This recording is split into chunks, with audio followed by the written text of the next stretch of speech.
Hello, everyone. We're My live. apologies for the late start.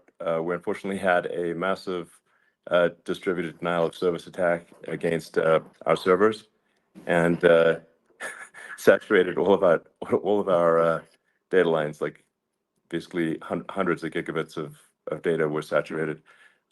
We think we've overcome most of that, and it's now time to proceed. But as this massive attack illustrates, there's a lot of opposition to people just hearing what President Trump has to say, and I'm honored to have this conversation. I want to emphasize it's a conversation, um, and it's really intended to just get a feel for what Donald Trump is just like in a conversation.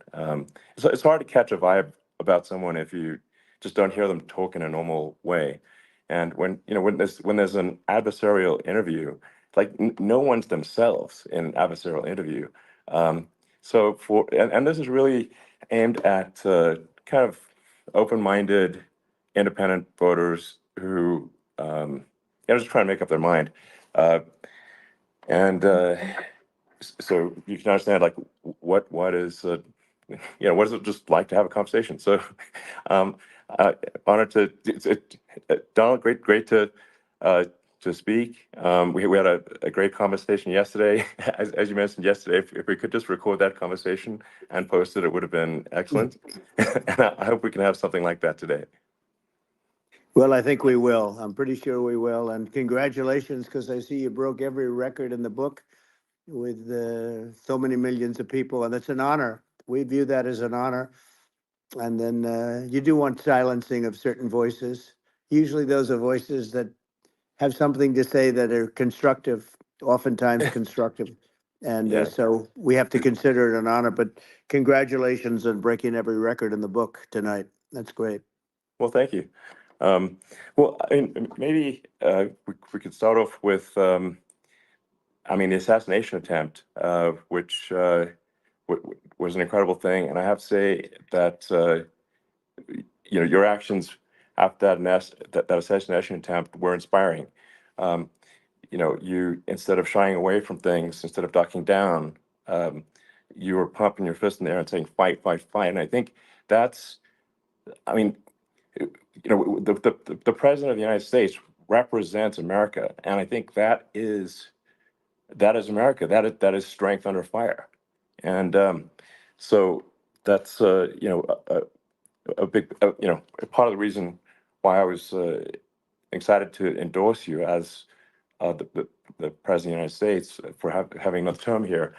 Is that was just incredibly inspiring. But I mean, what was it like for you?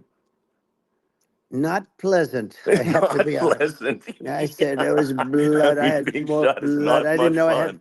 I didn't know I had that much blood. The doctors later told me that the ear is a place that is a very bloody place if you're going to get hit.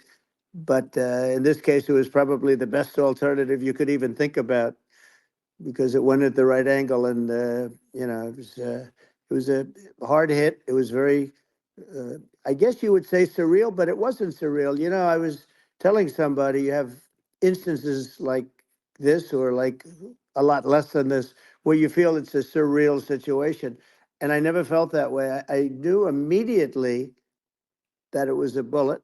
I knew immediately that it was at the ear, Yeah. and because it hit very hard, but hit the ear. And I also heard people shout, "Bullets, bullets!" Get down, because I moved down pretty nicely, pretty quickly, and we had bullets flying right over my head after I went down. So I'm glad I went down. The bigger miracle was that I was looking in the exact direction of the shooter, and so it hit me at an angle that was far less destructive than any other angle. So that was the miracle. That was Yeah. for those Split people that second. don't believe in God. I think yeah, we got to all start thinking about that. You have to, I'm a believer now. I'm more of a believer, I think, and a lot of people have said that to me. A lot of great people have said that to me, actually. But it was amazing that I happened to be turned just at that perfect Yeah. angle, and all because I put down a chart on immigration that showed that the numbers were so great. I love that chart I even mean, more maybe it's now a than I sign. ever. Maybe Yeah. that's a sign, you know. It's an immigration sign. You But highlighted a serious issue, and yeah, at that moment, that's right. the bullet missed your, you know, hit your ear, but you know, missed your head. I mean, your, Well, you know, the yeah, amazing thing is that the sign, I said, bring down that sign on immigration. And it was literally about an eighth of a second where it would be good. And after that, it was going to yeah, be a disaster, no matter which way you were facing. But it just had that perfect angle, which was yeah, exactly at this shooter. Very sad situation. Such a sad situation. As you know, we lost somebody that was great, Corey, yeah, who, a firefighter, a great gentleman, a great trumper. He was just a fantastic family and a fantastic man. And a friend of mine came up, Elon, and said, "I'd like to give the family some kind of help." And I said, "That's great." He said, "Do you mind?" I said, "I don't mind at all." And he wrote out a check for $1 million, gave it to the wife. And, you know, she said, "This is really nice, but I'd rather have my husband back," which is a nice thing for sure, somebody to say, to be honest. She's great. The family is great. And we raised a lot of yeah, money for them and for two other gentlemen are unbelievable people also. They were hit really badly. They thought they were not going to make it, and they did. The doctors in the Butler area, I tell you, they were incredible. They saved the two, and they were really hit tough, both of them yeah, equally. And we thought yeah, my first question was, because I heard bullets flying over me. I said, "How many people were killed?" Because we had a massive crowd there, a tremendous yeah, thousands and thousands of people, and there was no land. I mean, it was all people. So I said, "How many people have been killed?" Because I knew there were other shots being fired, sure, and they said, "We don't know yet, but some people have been badly hurt."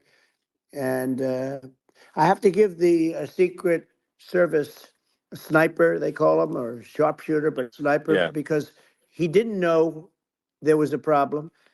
He's an extraordinary shot, obviously, and he didn't know there was a problem. And he was yeah, able to pick it all out within 5 seconds.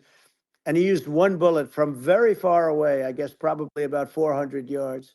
The shooter was 130, but yeah, he was on the opposite side of the field and the podium, and he saw the smoke and the flame from the gun, immediately recognized it, and immediately took a shot. And it was one perfect shot from very far away. And if he didn't do yeah, that, Elon, he would have. I mean, if he would have, a lot of people, a lot more people could have been sure, badly hurt and killed. So yeah, I have to absolutely, take my hat off to him, because that's also a surreal. You know, he's been with them for 23 years, and yeah, he's never had anything like this. And all of a sudden, he has to act, and it's a very tough thing to sure, act and to be shooting somebody. But he saw the gun, saw the smoke, saw the flame from the gun, very far away. I obviously has very good eyes. He's got very good vision, which assume you have yeah, to have in that particular work. But he took absolutely, aim very quickly, and they say it was approximately 5 seconds from long range, yeah, one bullet. If that didn't happen, yeah, because the shooter had a lot of bullets, he had a lot of cartridges up sure. there with him, so could Well, have been very. I mean that's clearly, you know, he was very confident in taking that shot to stop the attempted assassination.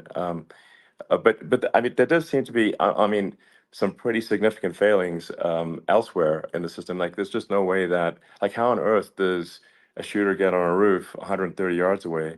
Um, that seems crazy. I think most people what people are wondering how on earth could such a thing happen? Well, I view it as two ways. There should have been nobody on the roof. There were people, Yeah, because there were so many tens of thousands of people there. There were people that were seeing him, and there was one woman with a red shirt and right. Trump all over I it, saw and the videos. she's screaming, "That guy's got a gun!" You saw it probably. Yeah, yeah, There's yeah. a No, I guy saw up the there videos. with a I gun. mean, it's like I guess, I mean, for my part, and I think probably many members of the public are wondering how the heck are, you know, basically people wondering by pointing out there's a guy on the roof with a gun, Yeah. and they're seeing it, but somehow it's not being addressed. That just seemed Yeah, crazy. well, they're going to learn from this. The communication between the local police, who sort of had an idea, and then ultimately a man lifted himself up to the roof, could barely do it because he was pulling himself up, and Yeah. he saw the man with the gun. The man with the gun pointed the gun at him. He thought he was probably going to get shot, but he was like pulling himself up, and because of that, he couldn't get to his gun, and he fell down. Actually, very badly hurt his leg, his ankle. I hear very badly, Okay. but he fell down, and he did. From what I understand, he did say, "There's a guy up there with a gun," and the shooting started very quickly after that. I think it forced the shooter to go maybe quicker. He was supposed to be a very good shot. Yeah. My sons, Don and Eric, they can't believe what happened, but they said from 130 yards, a bad shot would hit that target almost every time. They said it's like in golf, Yeah. sinking a 2-foot putt. Yeah. It's not a tough No, shot. it's not a long shot. The Secret Service person had the long shot. He had triple the Yeah. distance actually. So it was a terrible thing. Look, it's hard. I have to say this about the Secret Service. When I went down, and I went down based on, I think they're screaming, but other people also, because people saw this happen. You had so many people. One of the miracles was that nobody ran. I mean, if a gun goes off, the crowd Yeah. control people showed us this. When guns go off, and it does happen in stadiums at a soccer match or some kind of a match, everybody flees. They call it a stampede, like cattle. But everybody, and a lot of Yeah. people get killed with those stampedes. We had Sure. more people than you'd have at some of these matches or these games, and nobody left. You had a small group behind us in the grandstand, and that was full. And you look at it as it was taking place, and normally they'd be running. They didn't leave. They saw that I was hurt. They saw a lot of blood, and they saw that I went down, and it's almost like they wanted to be with me. Well, out front, you had thousands, tens of thousands of people. As far as the eye could see, you had people in Butler, as far as the eye could see, and uh, Yeah. and a lot of press too. There were many cameras on watching this. It's what makes it so different, because normally things happen that aren't good, but you never have a picture of it. Here we have all these cameras shooting it, so Yeah. sort of amazing. But one of the interesting things was that you didn't have anybody flee, you didn't have anybody stampede, Sure. nobody. And there were some people behind me. They stood up and they're looking like, I mean, I tell you, Yeah. you Yeah. want to have them in a foxhole with you. I want to meet some of those people, Sure. because Sure. it's so different from what you heard. But so so I was down, but the Secret Service Yeah. guys, there were bullets flying right over my head. You could hear them go whizzing, Yeah. and these guys came jumping on top of me, and a young lady, Kate, uh, would jump. They moved so fast, and let me tell you, that took tremendous courage. Now there was a lack of coordination. There was, obviously everybody understands that that building should have been covered, and Yeah, yeah. I mean, that was I the think big that thing. like, I mean, looking at the aerial views, that building would be like the number one spot for a sniper. I mean, it's like if you were to pick like what is the favorite, what if you so if the goal is to assassinate, what's your favorite spot? That building, the You're roof of that right. building would be number one. That would have been the spot. It's like you can ask for a better No, location. It's like number no, that one. would have been the spot. Um, You know what people think yeah, is when the local policeman, who, by the way, he really he did what he was supposed to do. He couldn't hold on any longer. And then when he got yeah, his head just peeking above, this guy standing there with a gun at his head. And when he fell down, again, hurt his ankle very badly, but he was making the calls. But what happened is the firing took place very soon. So what they yeah, think is that this guy ran to his site, which he had all planned out with the gun. He ran to the site and he started shooting fast. And maybe that's why he sort of missed. I mean, he uh, yeah. But he as you got said, me, if but you it would have could have hit, been, I it mean, could have been a much yeah. bigger problem.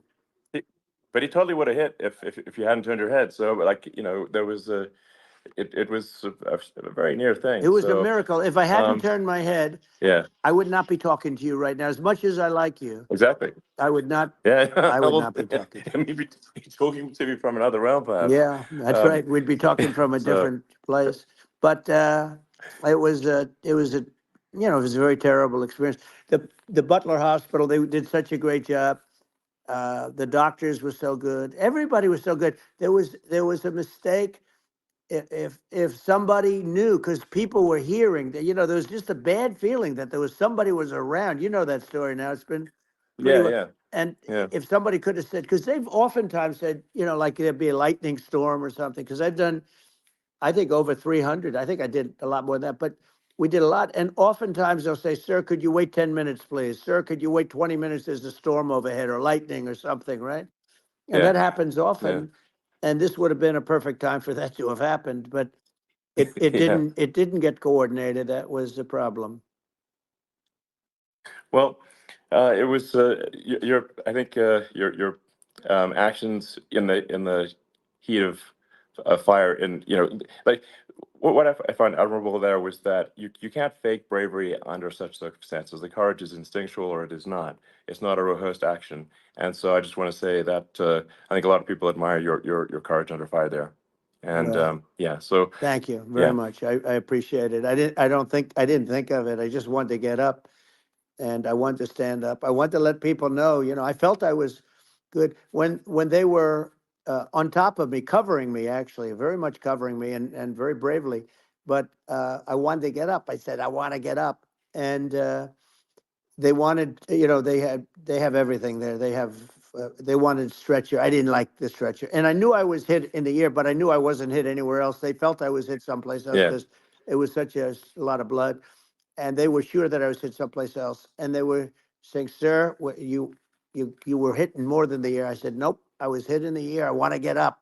Let me get up." And so I got up, and the crowd didn't know what to think. I mean, this was so many people, and you could see they were confused. They didn't know what to think.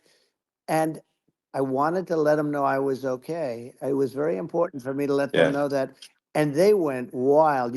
You've seen the after. They didn't go wild when I yeah, got up because they didn't know, was I alive. You really couldn't tell when I stood up before the hand, before the, you know, the fist in the air.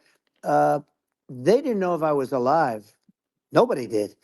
And when I put the fist up, they were just relieved and happy and thrilled, and the place went crazy.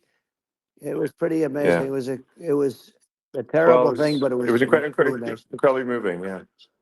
Um, well, and I mean, speaking of the sort of slide that got you to turn that uh, saved your life, really, was the illegal immigration Right. slide.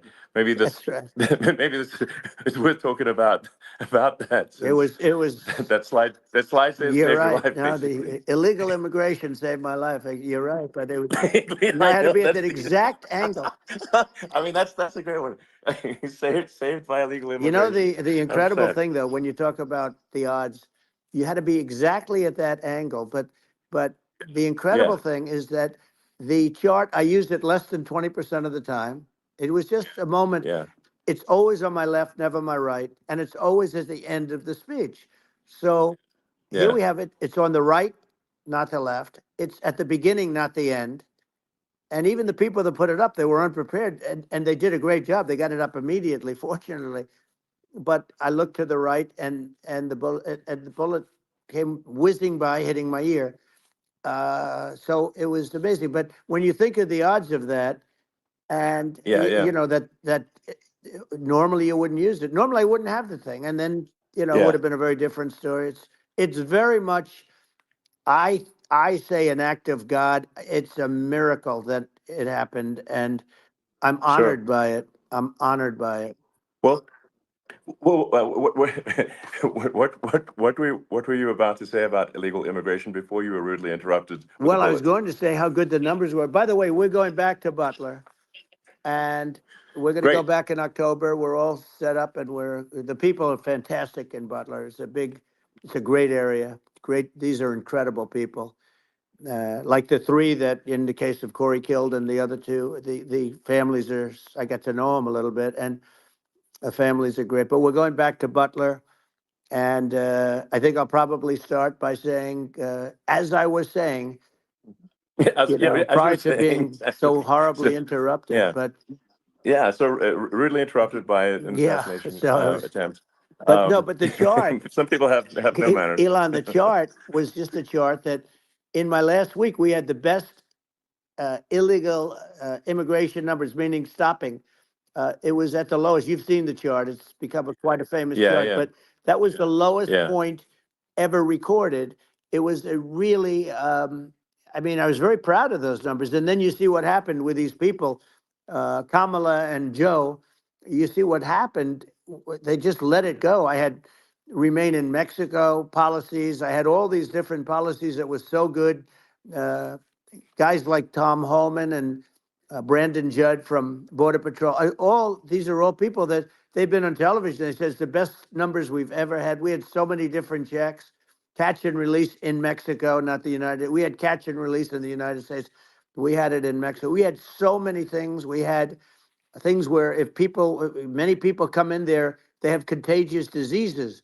We had everything passed. If you have a contagious disease, I'm sorry, but we cannot allow you into the country. So we were setting Yeah, literally records, and I all I was doing is showing that, and I use it sometimes, sure. and in this case, I'm glad I used it.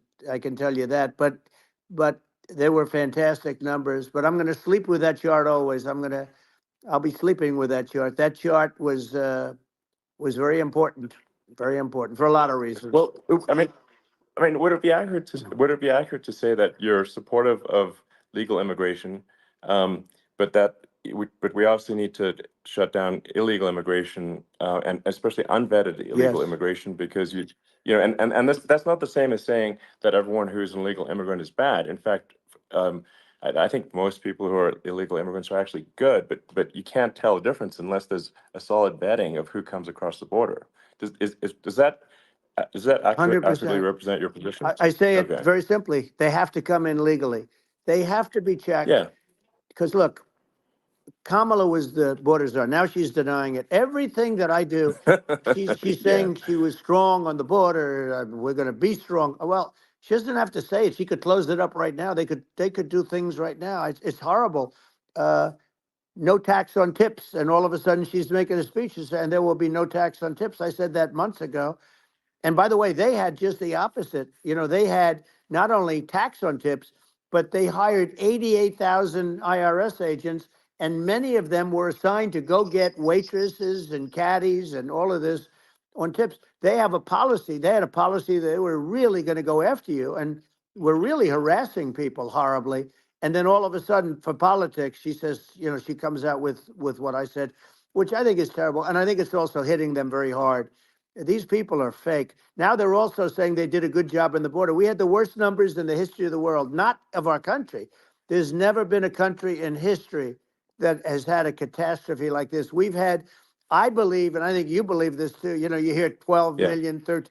I believe it's over 20 million people came into our country, Yeah. many coming from jails, from prisons, from mental institutions, or a bigger version of that is Yeah. insane asylums, and many are terrorists. And I'll tell you what, they're coming not just from South America, they're coming from Africa, they're coming from all over the world. They're coming from Asia, they're Yeah. coming from the Middle East, they're coming from countries that are uh, stupidly and horribly bombing Israel October 7th. They're coming from all over the world. And you know, you look at, it's so sad October 7th because it should have never happened. Yeah. It's so sad when Sure. you look at Ukraine. It should have never happened. We have a defective Yeah. government. These are defective people, and they're not people that should be running it. But where you see it the best is the border, because you have millions of people coming in a month, and then she gets up and she tries to pretend like she's going to do something. She had 3.5 years. And by the way, they have another 5 months that they can do something, but they Yeah. won't do anything. It's all talk. She's No. incompetent and he's incompetent. And frankly, I think that she's more incompetent than he is. And that's saying something because he's not too good. Yeah.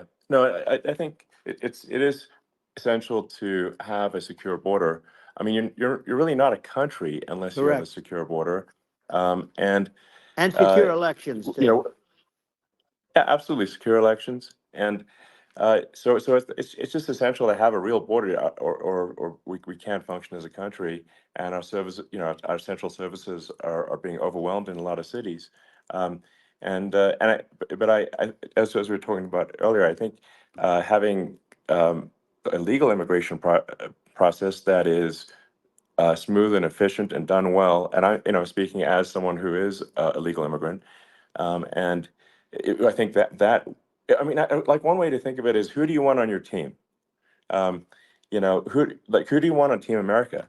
And I think we want to just say, okay, we want to let in people who are gonna, be great contributors to our society and to our economy, Right. and and who do you want on the team? And it's not to say that, like in my opinion, actually, I'd say like probably most of the illegal immigrants actually are actually good, hardworking people. That's my opinion. Um, but some are not, and you just have this sort of adverse selection process where, if somebody's if somebody's like you know, um, uh, has a career in theft or robbery. I don't understand what's taken them so long to get here, because we're in such a target-rich environment. Um, I mean, why aren't more people who have a career in, bad things coming here sooner? Because I mean, it's a piece of cake to go rob, houses in LA or New York, compared to other parts of the world. And in a lot of places in America, if you try to stop the person who's robbing you, you'll be arrested. Yeah. Yeah. So it's insane. It's right. I mean, what's happening with crime, and our police are so good, but they're not allowed to do their job. But I have to tell you, Elon, I They're hate not. to say, because it's such a downer to say it. I hate to say it. I hate it. But uh, you have a lot of people that just shouldn't be. I think it's a much bigger number than you think. They're I allowing, think you're again, right. they're Yeah. allowing people from their jails. And if you were running one of these countries where they're coming from, you would have had all of them. As an example, Venezuela, their crime is down 72%. They're taking their drug dealers, they're taking, frankly, their prisoners, they're emptying out their prisons. They're taking their criminals, their murderers, their rapists, and they're Yeah. delivering them into But the. that's what Castro did. Yeah, That well, he did he, on a much smaller scale. yeah, It was a much smaller yeah. scale. But this is a massive scale because this is being done worldwide. But here's what's happening: crime all over the world is down. And wait till you see the numbers that we have.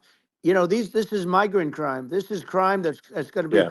And I saw it today in New York where somebody was knifed with raped the girlfriend of a man that stood there watching in New York in one of the shelters, and started Sure. pulling out the knives, and bad things happen today. But this is happening every day. These are rough people. These are people that are in jail for Yeah. murder and all sorts of things, and they're releasing them into our country, and they're telling them, if you come back, we're going to kill you. We're going to give you the death penalty or kill you.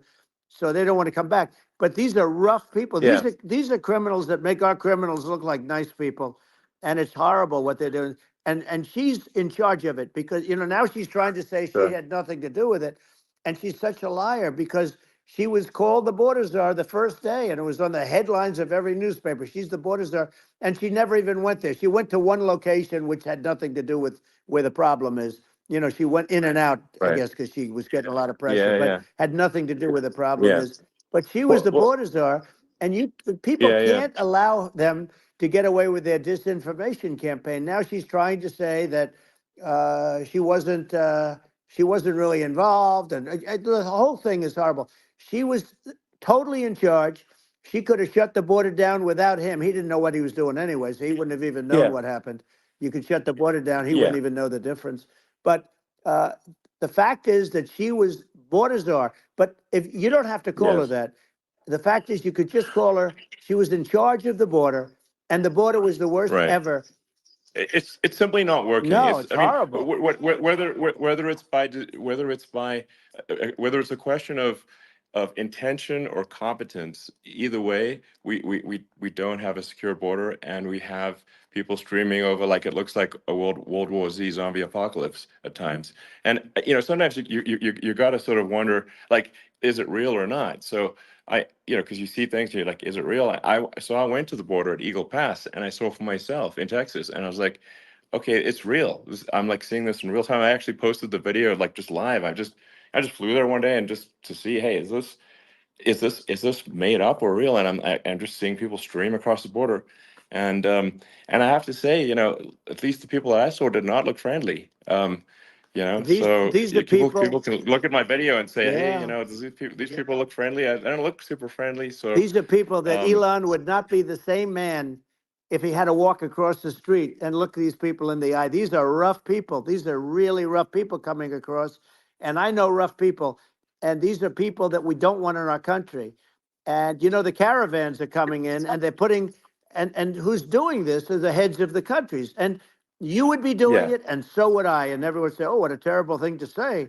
The fact is, it's brilliant for them because they're taking all of their bad people, really bad people. And I hate to say this, the reason the numbers are much bigger than you would think is they're also taking their non-productive people. Now, these aren't people that will kill you. We have enough of them, but these are people that are non-productive. They are just not productive. I mean, for whatever reason, they're not yeah, workers or they don't want to work or whatever. And these countries are getting rid of non-productive people in the caravans in many cases, and they're also getting rid of their murderers and their drug dealers and the people that are yeah, really brutal people. And they're coming into our country yeah, at levels that have never been seen before. And I saw an ad just before I got on the air. I'm walking over here, and I saw an ad by Kamala saying how she is going to provide border security. Where has she been for 3.5 years? For 3.5 years, yeah. No, no. we have 20 million people I poured think is in. It's a terrible Yeah, I thing. think this, frankly, I think this is a fundamental existential issue for the United States. And if we have another 4 more years of open borders, and it's going to be even worse with another 4 more years, it's going to be even worse than it's been for the past, 3.5 years. I'm not sure we've got a country You don't have left a country at that left. point. Elon, if they get in, you will have 50 to 60 million people from all over the world, not South America only. We think of South America, we think of Honduras and El Salvador, Guatemala, and Mexico, the four. But it's not that. It's everywhere. They're coming in from Yeah, everywhere. And I had to stay in yeah, I think Mexico. this is a super important Yeah. point. Like people, it's like basically when I went down there, I was like, well, where are people from? It's like almost no one was from Mexico. To be No, clear, Mexico it's less, it's just it's just less it's than just the the others. border. It's just the border with Mexico. But the people coming in, it's Earth, the rest of Earth, and America is only about 4 or 5% of the population of Earth. It would only take a few percent of the rest of Earth to overwhelm everything in the We're U.S. already So overwhelmed, Elon. We're overwhelmed. You had to see the news tonight about New York. New York, and I love that place, and what they're doing to it is horrible, what they're doing to it. And all the courts do is they yeah, try and focus on Trump. Okay, let's focus on Trump, who did nothing wrong. I complain about a rigged election. Elon, what's happened is unbelievable. You have from Africa, from the Congo, they're coming, from the Congo. And 22 people came in from the Congo recently, and they're murderers, and they're dropped. They drop them. They take them out of jails, which is very expensive, to maintain the jails. Although they don't do too much maintaining, I can tell you. But they take them out of jails, prisons. They take them out, and they bring them to the United States. They deposit them in the United States and say, "Don't ever come back, or you're going to be executed." And they don't want to come back, but they won't come back. sure. But they're coming from Africa. They're coming from Asia. They're coming from the Middle East. They're coming from South Well, America. just They're Earth, coming from rest of Earth, everywhere. basically. And there are a lot of Yeah, really everywhere on bad Earth. ones. It's just a, it's just an everywhere on Earth thing, and it's just not possible for the United States to absorb everyone from Earth, or even a few percent of the rest of Earth. It's just not possible. Well, So Elon, we're going to have that's just to yeah, finish this up. We're going to have the largest deportation in history of this country, and we have no choice. Otherwise, we're going to have a country. What they've done to our country. Think of it, with in Venezuela and in some of these other countries, Crime is down 50, 60, 70, 80%. And you would be the same. Yeah, I'll yeah, tell you what, Venezuela has not gotten rid of all of them. They've gotten rid of about 70% of their really bad people. Their jails are about 50% uh, put into the United States. The same with other countries. Some sure. are at 30%, some are at 50%. They're all different. But the bottom line is they're all going to be at 100%. Why wouldn't you put 100% of, Yeah, and they're doing it right now while this third-rate phony candidate, don't forget, I beat Biden. He failed in the debate miserably. And, some people said, oh, gee, it's too bad. It's too bad he did so badly, or I did well in the debate. The first night they said, wow, one of the people at CNN said that was the greatest debate performance I've ever witnessed. And then 2 days later, they didn't talk about that. They just said he was bad. But that's okay. That's the way I get treated, and I don't mind that at all. What I can tell you is this. We cannot have a Democrat. We cannot have her. She's incompetent. She's as bad as Biden in a it's different. Look, yeah. she hasn't done an I mean, interview since this yeah, whole scam started. well, And say what you want. This yeah, was a coup. This was a coup of a president of the United States. He didn't want to leave, and they said we can do it the nice yeah. way or we can do it the No, hard way. yeah. Not. I mean, they just took him out back behind the shed and basically shot him. What they did Biden. with this guy, So and I'm no yeah, fan of his, and he was a horrible president, the worst president in history. And one of the reasons he was so bad, first of all, the Israeli attack would have never happened. Russia would never have attacked Ukraine, and we'd have no inflation. And we wouldn't have had the Afghanistan mess, if you think of it. well, And we wouldn't have had yeah, Afghanistan. But we think of it, well, yeah. you take a few of those events away, and we have a different world. We would also have No, no no, you're yeah. inflation was caused by oil. Yeah, no, no. I think you're making an excellent point here, which is that when other countries can, that are, are thinking about invading or doing bad things, when they're thinking about that, they're thinking about, okay, what's the American president going to do, and do they fear the American president, or is there someone they do not respect or and do not fear? And I think they would they rightfully be. I mean, look at that the footage with the assassination. They're like, okay, uh, President Trump is like, don't mess with me. I mean, that's like, but whereas I think people are not going to be, and they obviously have not been at all intimidated by Biden, and they certainly will not be intimidated by Kamala. And you have to really think of that in the context of global security. That's that if the American president is someone that like evil dictators are scared of, that makes a huge difference to the security of the world. So I had a good relationship with Putin, despite the Russia hoax that lasted for over 2 years. Just a hoax created by Hillary Clinton and Adam Shifty Schiff, some just bad people, just sick people, frankly. I mean, Schiff is a sick person. He's going to end up probably being a senator. It's hard to believe. The whole thing is hard to believe. But, they put our country in danger with that stuff, too. They actually, when they make up stories, and you have to fight your way out of it for a long time. But I know Putin very well. I got along with him very well. He respected me, and it's just one of those things. And we would talk a lot about Ukraine. It was the apple of his eye. But I said, don't ever do it. Don't ever do it. I shut down Nord Stream 2. That was the big oil pipeline, the biggest, I think, the biggest pipeline in the world going all over Europe. I shut it down.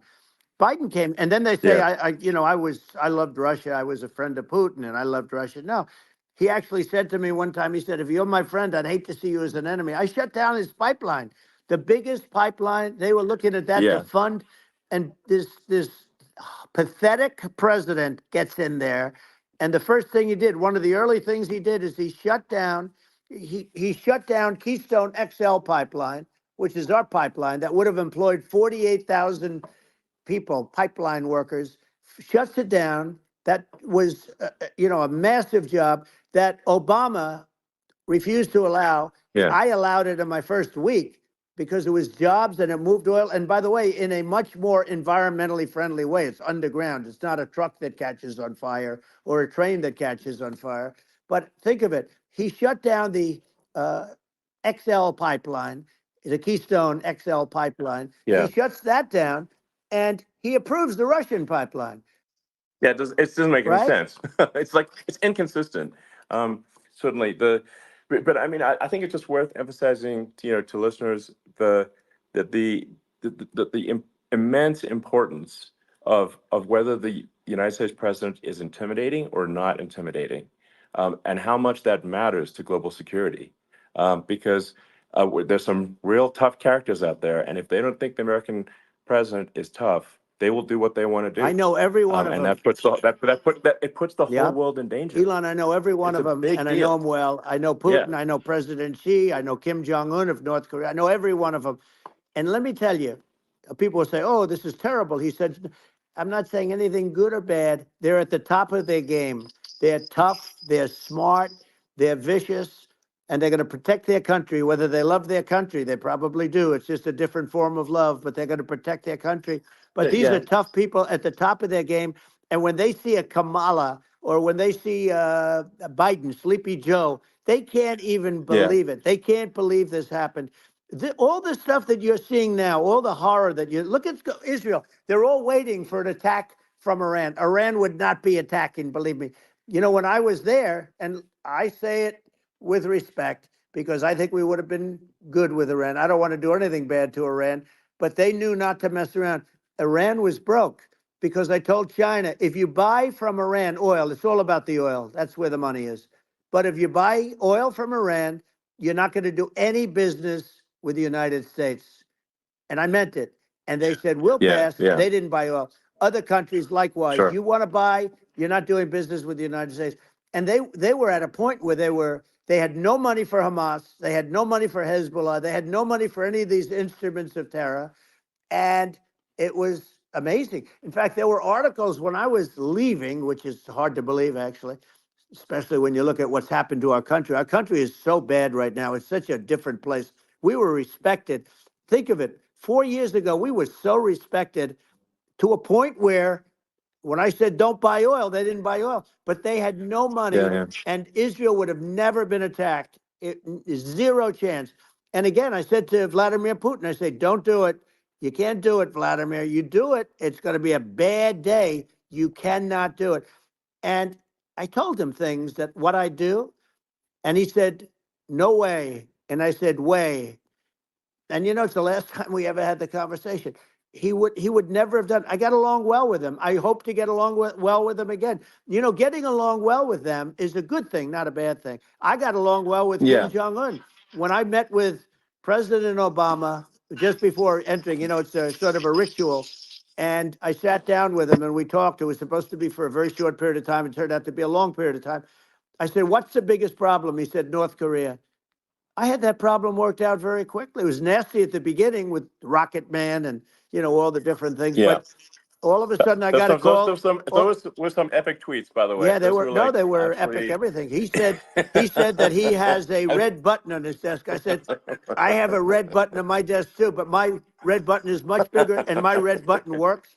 And then I called him Little Yeah. Rocket Man of Little Rocket Man. Anyway, here's the bottom line. All of a sudden I got a call from him and they said they want to meet. They want to meet me. And we met, Yeah, as you remember, we met in Singapore. We met also in Vietnam.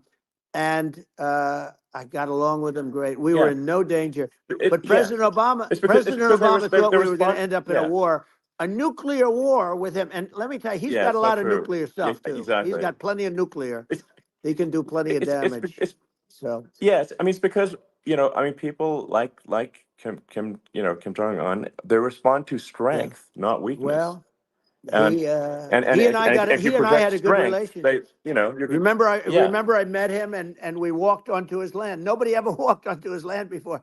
I walked onto. I wouldn't say. Yeah, Let's that bring was up cool. Secret Service again. I wouldn't say they were thrilled when I did that. I walked onto his land, and it was an amazing period. But we were not in danger with him because of me. You know, I always Yeah, say that we have enemies on the outside and we have enemies on the inside. We have some really bad people in our government and people that are and controlling of the people. I mean, I'd mention names, but I really don't want to give them the credit.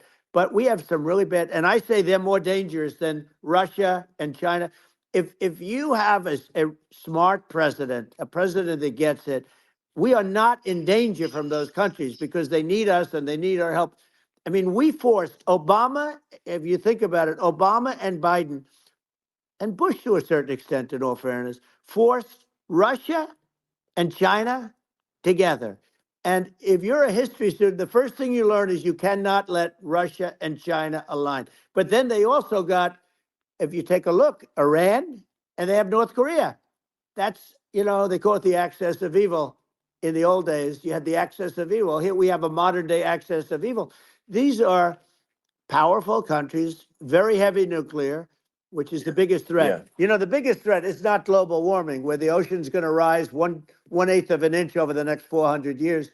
And you'll have more oceanfront property, right? The biggest threat is not that. The biggest threat is nuclear warming, because we have 5 countries Well, now that yeah. have significant nuclear power, and we have to not allow anything to happen with stupid people like Biden. Biden did something with Russia. There was no chance of him ever going in. And when I left, and then after I left, they started forming big armies on the border with Ukraine, right? And I looked at that, and I thought he was doing that because Putin's a good negotiator. I thought he was doing that to negotiate. But then Biden started saying such stupid things. For instance, he said that it can be a NATO country. Now, Russia, for as long as there's been NATO, has said we're never going to agree to that. And we go right up front and say that. And we did things and said things through this president with a low IQ, very low IQ. He had a low IQ 30 years ago, by the way, but now he might not even have a IQ at all. There's nothing on the board that goes this low. He said things that were so stupid that war had zero chance of happening if I were there. Zero chance. He was saying everything Yeah. the opposite. Everything the opposite. And it's so sad because many more people have been killed in Ukraine than you read about. You don't read about how bloody it is and how disastrous. Sure. Hey, look, just in the 2 armies, you lost 500,000 people. And Yeah. Ukraine's having a hard time. Ukraine, I don't know if you saw Yeah. the article recently, and it's true. You don't hear the true story, but if you think about it, Russia's gone. Russia defeated Germany with us, and they defeated Napoleon. They've been around a long time. They're a big fighting force, Yeah. Sure. and it's Of course. very unfair. And Ukraine now doesn't have enough men. They're now using young men and very old men to fight, and we're in a very bad position. And I'm not going to blame exclusively, but I can tell you I could have stopped that, and a smart president could have stopped that. It wouldn't have happened. But we had a Yeah. man that actually made it more prevalent. It was so bad, the words that he was using, the stupid threats coming from a stupid face that he was using. I said, this guy's going to cause us a war. He's going to cause us. And let me tell you, Yeah. it can Yeah. lead to World War III. That can lead to World War III. The Middle East can lead to. We have numerous places that could end up in a Yeah. World War III right now for no reason No, whatsoever. I think you're right. I think people underrate the risk of World War III, and it's just when you're looking at the risk of global thermonuclear warfare, it's game over for humanity, and it's something that people have, I think, after the end of the Cold War, people have become complacent about, but they actually have forgotten that there are currently a lot of nuclear missiles that have targeting parameters for the United States from other 100%. countries. And one of the things And we're going to do is it's we're going to yeah, build an Iron Dome over us. Israel has it. We're going to have the best Iron Dome in the world. We need it, and we're going to make it all in the United States. But we're going to have protection, because it just takes one maniac to start something. We're going to have protection, and we're going to have. Why shouldn't we have an Iron Dome? Israel has one. Some other places yeah, have one that nobody even knows about, frankly. But Israel has it. We're going to have an Iron Dome. But with all of that being said, to me that's so important, the most important.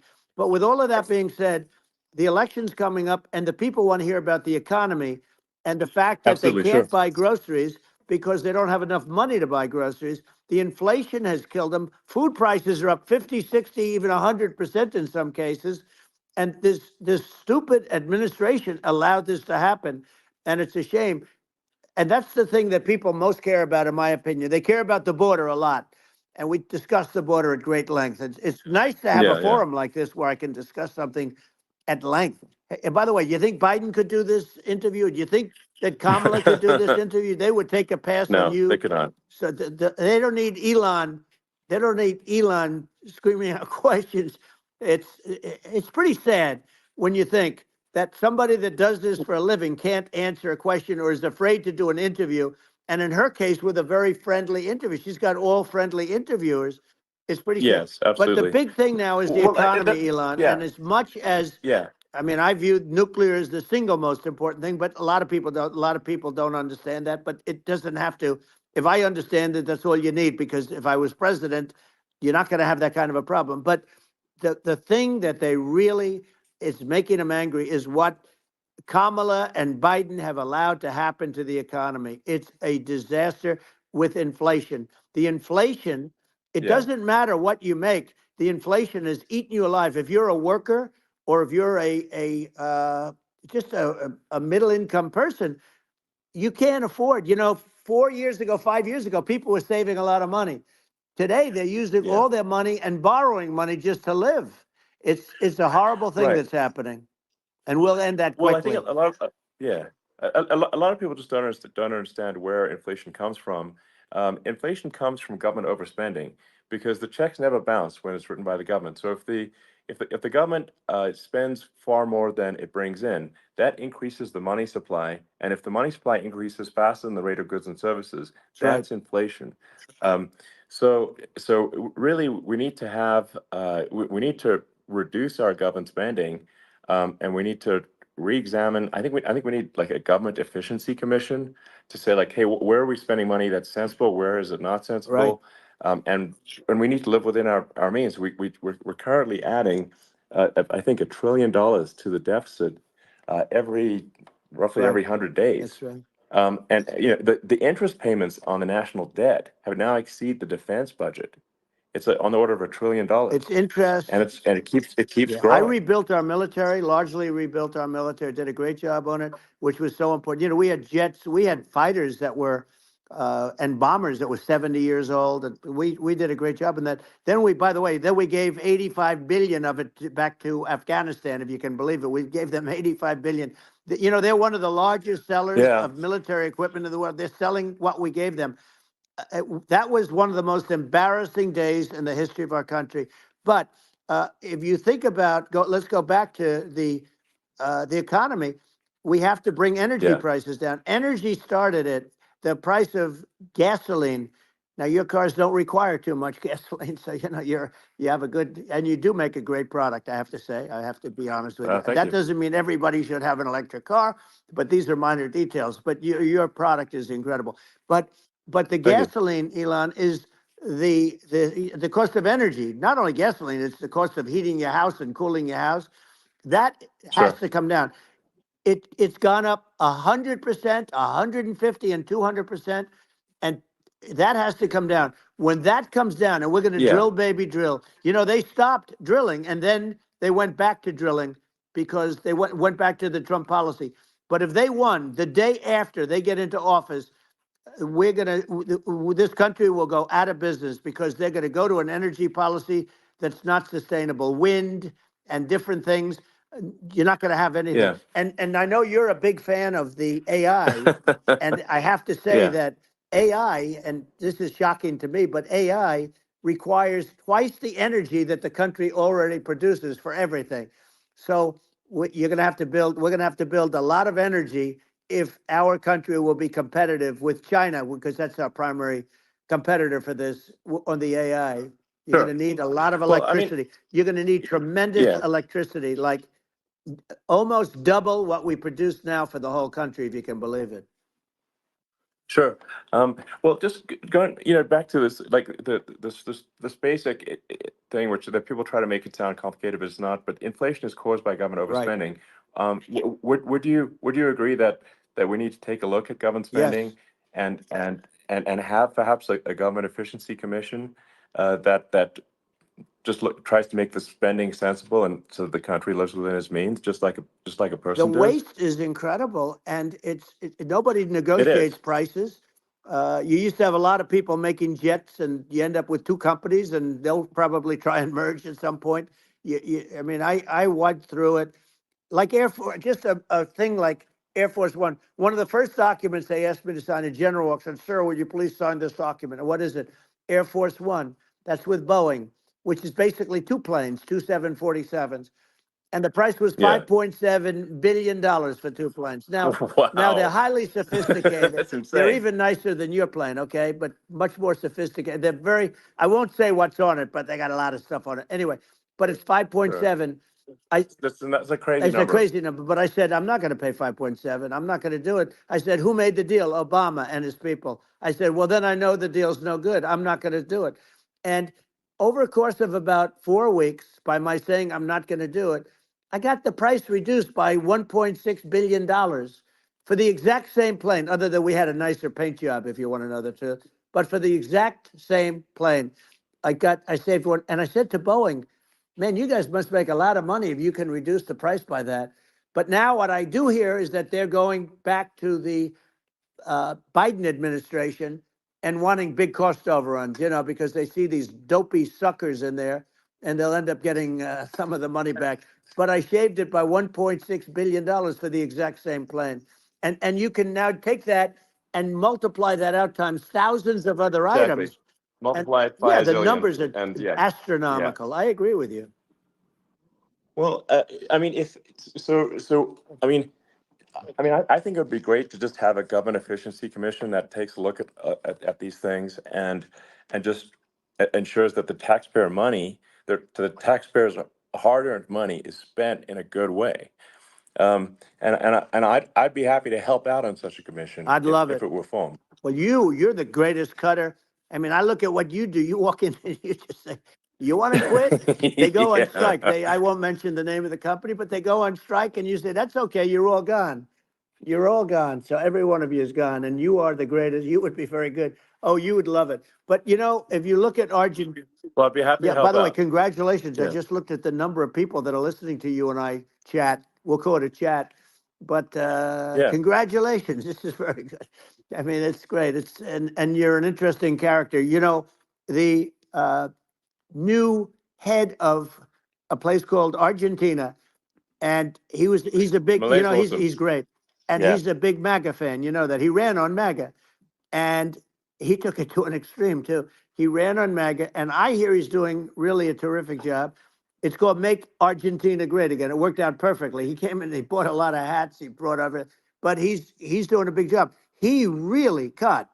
And I'm hearing Yeah. they're starting to do pretty well. Inflation's getting down. They had like Yes, exactly. 2,000%. They had inflation like not normal inflation. They had the real deal. But we're going to Yeah. have that pretty soon. I think we Yeah. have the worst inflation we've had in 100 years. They say it's 48 years. I don't believe it. I think we have the worst. They Yeah. don't include a lot of the items that should be included, Yeah. Well, it's just from government overspending and not spending taxpayer money Yeah, effectively, and having just like so many departments, you can't even name them all. And what Malay is doing is he's cutting government spending. He's simplifying things. He's having putting in regulations that make sense, and we're Argentina overnight is experiencing a giant improvement that's in right. prosperity. But it's also a lesson for the United States, which is that um, Argentina used to be one of the most prosperous countries in the world. Um, Okay. in the like in the 30s, 40s, and because of bad government policy, it ruined the country. And if you take Venezuela, for example, Venezuela should be incredibly prosperous. They have phenomenal reserves of everything, oil, everything, and it should be prosperous. But if the government's wrong, it impoverishes the people. And so I think we should not be complacent in the United States and thinking that and taking our prosperity for granted, because if with bad government policy, we can run the country into the ground. And that's just something people should bear in mind. Don't take prosperity for granted. Well, think of education. So we're ranked at the bottom of every list of the top 40. We're ranked number 40, number 38. Uh, Norway, Switzerland, Sweden, different countries are ranked good. Actually, China's pretty close to the top. They're a top 6 or 7.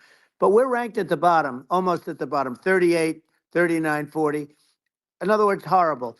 And yet we spend more per pupil than any other country in the world. So we spend more. And what I'm going to do, one of the first acts, and this is where I need an Elon Musk. I need somebody that has a lot of strength and courage and smarts. I want to close up Department of Education, move education back to the states, where Yeah. where states like Iowa, where states like Idaho, not every state will do great, because states that basically aren't doing good now. You look at Gavin Newsom, the governor of California. He's terrible. He does a terrible job. So he's not going to do great with education. But of the Yeah. 50, I would bet that 35 would do great, and 15 of Yeah. them, or 20 of them will be as good as Norway. Norway is considered great. You can name them. I mean, they're so good. Some of Yeah. these countries are so good. But if you go into some of these really well-run states, we have states that don't know what debt is. We have states that have low taxes, no debt, everybody working. They're really well run. Sure. And maybe they have certain advantages in terms of location, in terms of the land, or the sun, and the water and the whole thing. There are a lot of advantages that some people have. But if you moved education back to the 50, you'll have some that won't do well, but they'll actually be forced to do better, because it'll be a pretty bad situation. But, Yeah. but if you think Well, about it, yeah. you'll have some Yeah. of Yeah. these states. I'll bet you'd have 30, 35 states. It'll be much better. And you know what it'll cost? Less than Yeah. half what it is in Washington. And Yeah. these people don't care Well, about the yeah. students in these, faraway states. And it'd Well, be unbelievable. yeah. I think you're making a good point in that if the states have to if each state has to compete against other states, then people will That's naturally right. move to states where it's better. Well, like Um, California, as we said, it's a badly run state. I could go through it. I got so many friends that are in those states, even if they're Democrats. I hate to mention certain states, but Illinois is badly run with Pritzker. He's a real loser. But yeah, but some of these places are just badly run. But it's almost going to force them to run better, and they won't do a good at initially. But you're not going to do worse than you're doing right now. And I would say that yeah, the cost, you would cut your cost by 50 or 60%. And you'd have a little yeah, yeah, monitor. You want to make sure they're teaching English, as an example. Give us a yeah. little English, right? Sure, yeah. Right? No, but I mean, to what some of these governors are doing so badly. I mean, they got so many people moving out of their state. They should get U-Haul Salesman of the Year award because they're driving so much U-Haul It's sales. actually It's just amazing. people moving out. Isn't it amazing to you as a businessman that they can even survive? Like Illinois, so many people are leaving, and you wonder, how do they survive? I mean, how do they survive? Uh, I saw where you left California and you moved to Texas. Texas does a great job. But, I Yeah, mean, I just wonder, how do these states survive when big businesses, a big oil company just left California, as you know, and they moved to Texas. How do these big states survive when they lose so many businesses and their taxes are already really high? The taxes are among the highest yeah. taxes. You almost wonder, how do they continue on? And in many cases, the governors don't do a good job, and they're crime-ridden places. You wonder, how do they continue to just go on? It's Well, not a good I think there's. situation.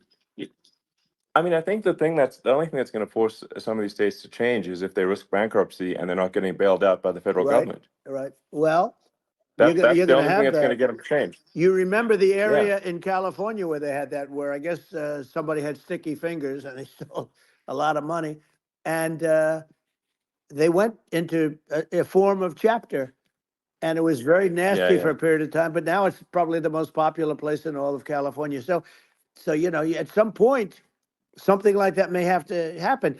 But the problem is, you can't penalize people that loan money to the state when you have incompetent people like a Pritzker. Look, the family didn't want him in the family business, and then he ends up being governor of Illinois. So what is he going to be? Is he going to be a great governor? And you have people. I could name every one of them. I got to know every one of yep. these, and some are very good, and some are just horrible. Well, I think the larger point here, too, as you're saying, like a lot of people are concerned about the economy, a lot of people are concerned about inflation, and inflation is effectively a tax on people that save money, Yeah. and for people that are working day to day, it's just a form of taxation. And if we can solve the government spending problem, we'll solve the inflation problem, which means people will have a better standard of living, and Yeah. that's a really big Well, the deal. people that got hurt worst are the people that did it the way they were taught to do it all through, their younger life and their young life and their whole life. The people that saved money and then they got no interest on their money and inflation destroyed them. And frankly, they were almost better off if they didn't do anything like that. I mean, those people have been absolutely decimated, and we're going to bring those people back and help those people. We've got to get the prices down. When I look at bacon costing 4 or 5 times more than it did a few years ago, Sure. when you look at some of the food products in grocery stores, people go, they can't believe it. They used to be able to buy a whole cart, and today, a lot of people just don't have the money. They go in and they can't buy anything. They look at Yeah. it's It's sticker I shock. think They it call it yeah. sticker shock, right? I think it really just comes, like I said, I think it just comes down to really, I guess, two things, which is that if you solve government overspending, you solve inflation, which improves living Right. standards of the average person, and then if you deregulate, like have sensible regulations, so because a lot of the regulations are nonsensical and cause the cost to be extreme for no reason, but unless you've got effective deregulation. Like Reagan did a great job on deregulation in the 80s, but it's been 40 years since we had That's right. anyone really. I mean, during your administration, we made some progress, but I think there's opportunity to make, I think, radical progress with sensible regulation. Yeah. And Well, if Elon, those two things, yeah, those are the big yeah, deals. we set a record. We did more deregulation and more restrictions on all of the different businesses than any other president. Remember, I had the rule for every one we put in, you have to get rid of 10 or 12. And we did Yes. radical cuts on all of that. And a lot of that's being put back by this administration. And we did radical cuts on things that weren't necessary. But we were all set. We had the best economy ever maybe in the world. And then what happened is COVID came in and we had to focus on that and nobody knew what it was. And I always say I got good marks on economy, good marks on military. We knocked out ISIS. We did so many different things. We rebuilt. But, I never got the credit that we really deserved on what we did with COVID. We never got the credit. But if had that not happened, a gift from China, from Wuhan, came in from Wuhan, the Wuhan labs, and I always said it, and it turned out to be right. But Yeah. had that not happened, we were set to start reducing debt. We were going to reduce taxes further. I gave the largest tax cuts, and we were going to reduce taxes still further for middle income people, not only businesses. But we did it for Sure. businesses because they're the ones that's why we had the great job numbers. But we were set to really start reducing debt. And, we're sitting on the biggest pile of liquid gold anywhere in the world, bigger than Saudi Arabia, bigger than Russia. And we were going to drill and we were going to make so much money. We were going to supply Europe with oil. I had stopped the Russian pipeline and we were going to supply them with oil and gas. We were going to make a fortune. And then the COVID came in and we really had to divert. Then what happened is when they came in, we kept a lot of businesses alive.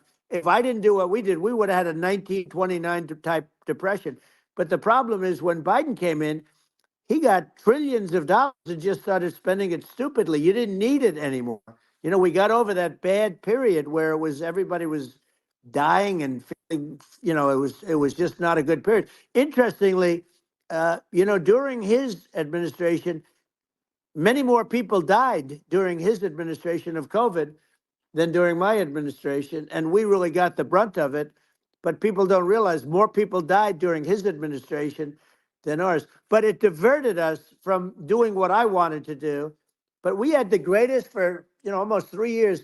We had the Yeah. great, and you know that probably better than anybody. So many of your friends said to me, the best years we've ever had in business were during the Trump years, and also said that African American, Hispanic American were so incredible. They were having the best. Asian American women, men, young people without a diploma, young people that graduated from the best colleges, from MIT, from the Wharton School, from all of the great colleges, Harvard. They were doing better, and people without a diploma were doing better. and everybody was happy. And then COVID came, and Sure. we had the problem is they spent trillions and trillions of dollars. They wasted. They shouldn't have taken any money, and we wouldn't be having inflation right now, which is killing our country. Yeah, yeah. Yeah, absolutely. I mean, I should probably say something about like, maybe my views on, climate change Yeah, and oil and gas, because I think it's probably different from what most people would assume. Because my views are actually pretty, I think, moderate in this regard, which is that I don't think we should vilify the oil and gas industry and the people that have worked very hard in those industries to provide the necessary energy to support the economy. And if we were to stop using oil and gas right now, we would all be starving, and the economy would collapse. So I don't think it's right to sort of vilify the oil and gas industry. The world has a certain demand for oil and gas, and it's probably better if the United States provides that than some other sure. countries. And it would help with prosperity in the U.S.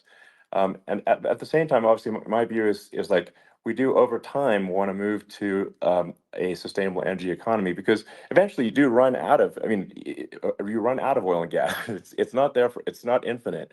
Um, and there is some risk. I think the risk is not as high as a lot of people say it is with respect to global warming. But I think if you just keep increasing the parts per million in the atmosphere long enough, eventually it actually simply gets uncomfortable to breathe.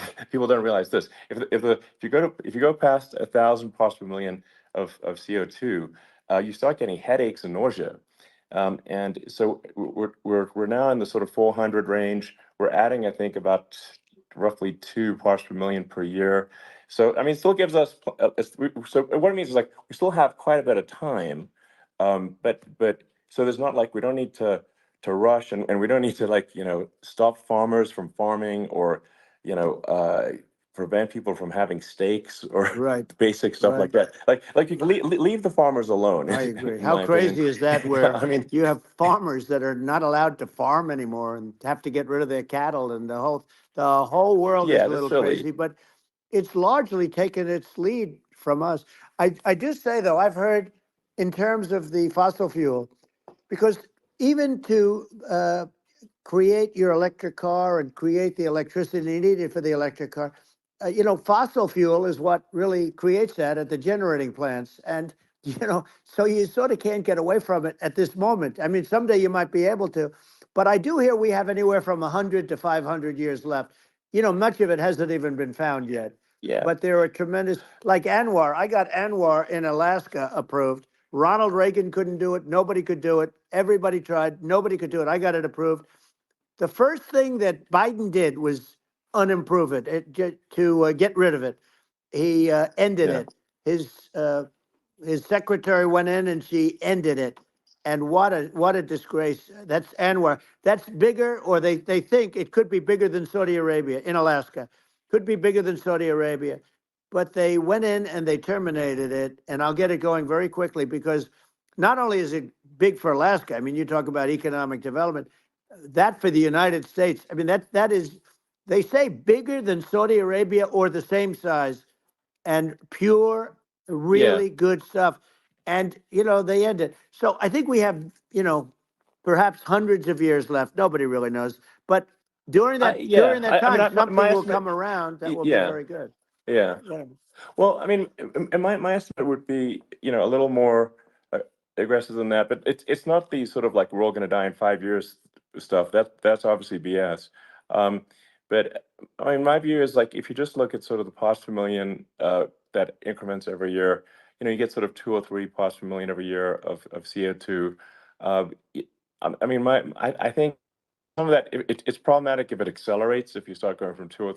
three to say five, and then there may be some situations where you get just a step change increase in the CO2, Hmm.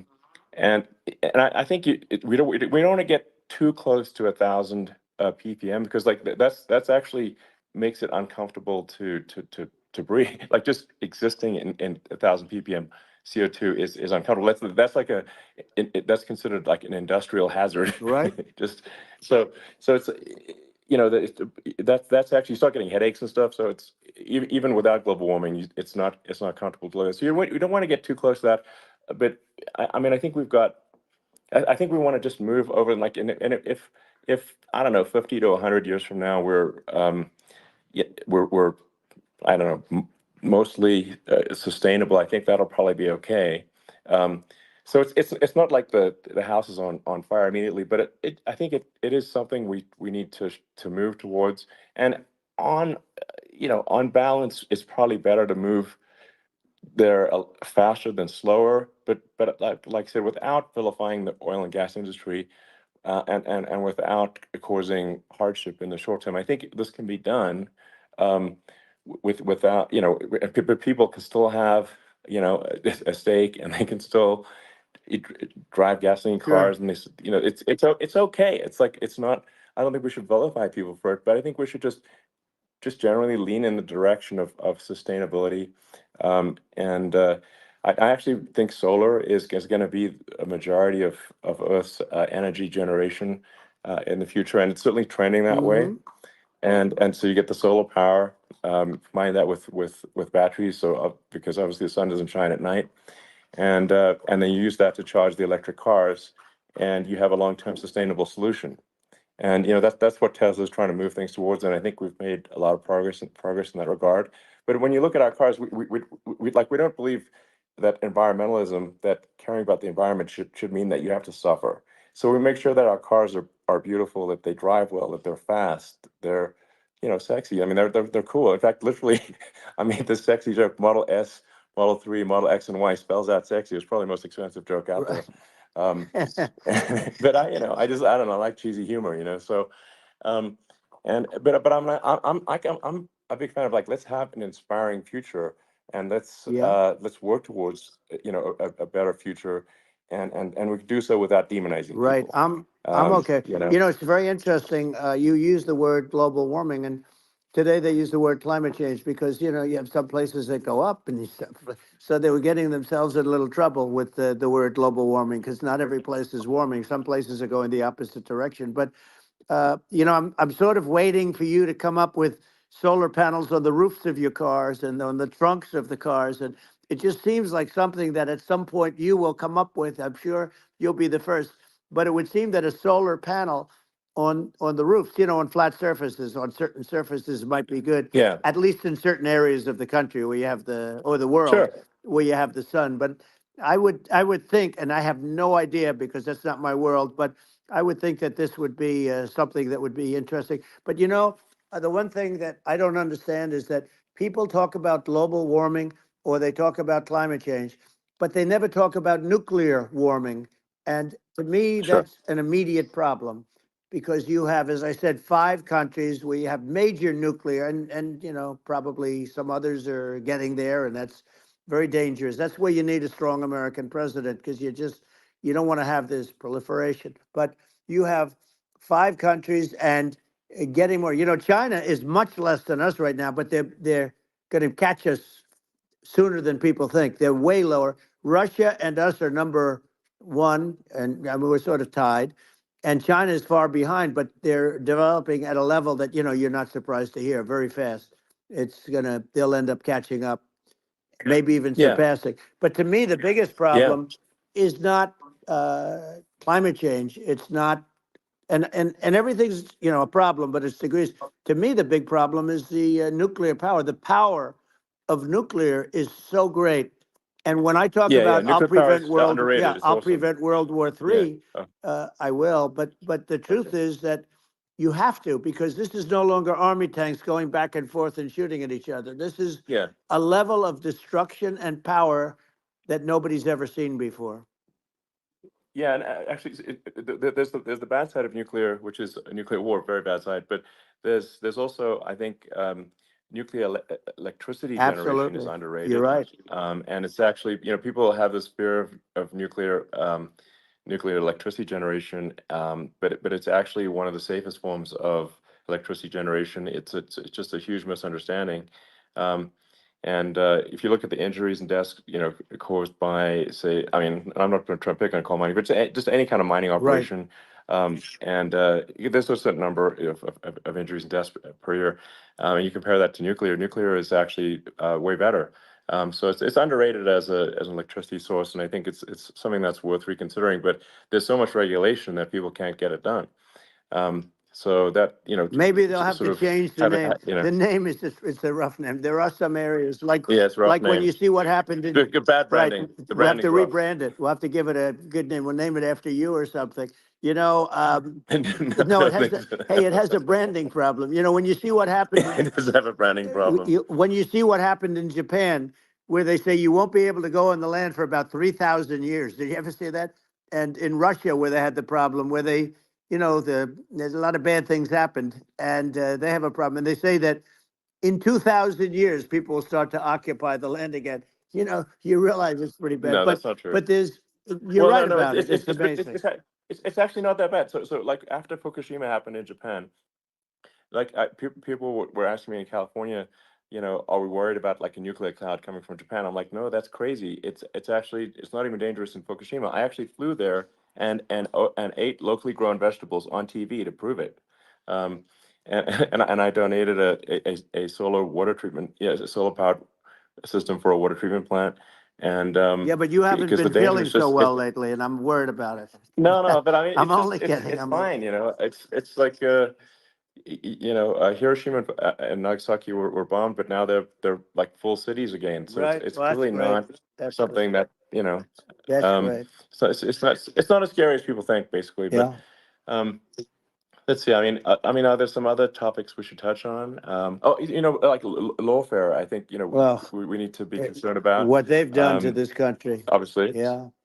yeah. Well, we just won the big I mean, case in Florida. This was a Biden administration did something that's never been done in this country, and that's go after their political opponent, me, with this nonsense and just nonsense. And the big case in Florida we won, but they always pick a judge and a jury, and they use local DAs, they use the local attorney generals, like Fani, Fani, spelled yeah, Fani, Fani, and it's yeah, all a big hoax, and it's all run from there. Like in Manhattan, the one of the top people from the Justice Department went in, ran Manhattan, ran the state. The Letitia James deal was run by a person from the Department of Justice, Biden. They've never done this before, sure, and they set up a very bad precedent. It's called lawfare, warfare.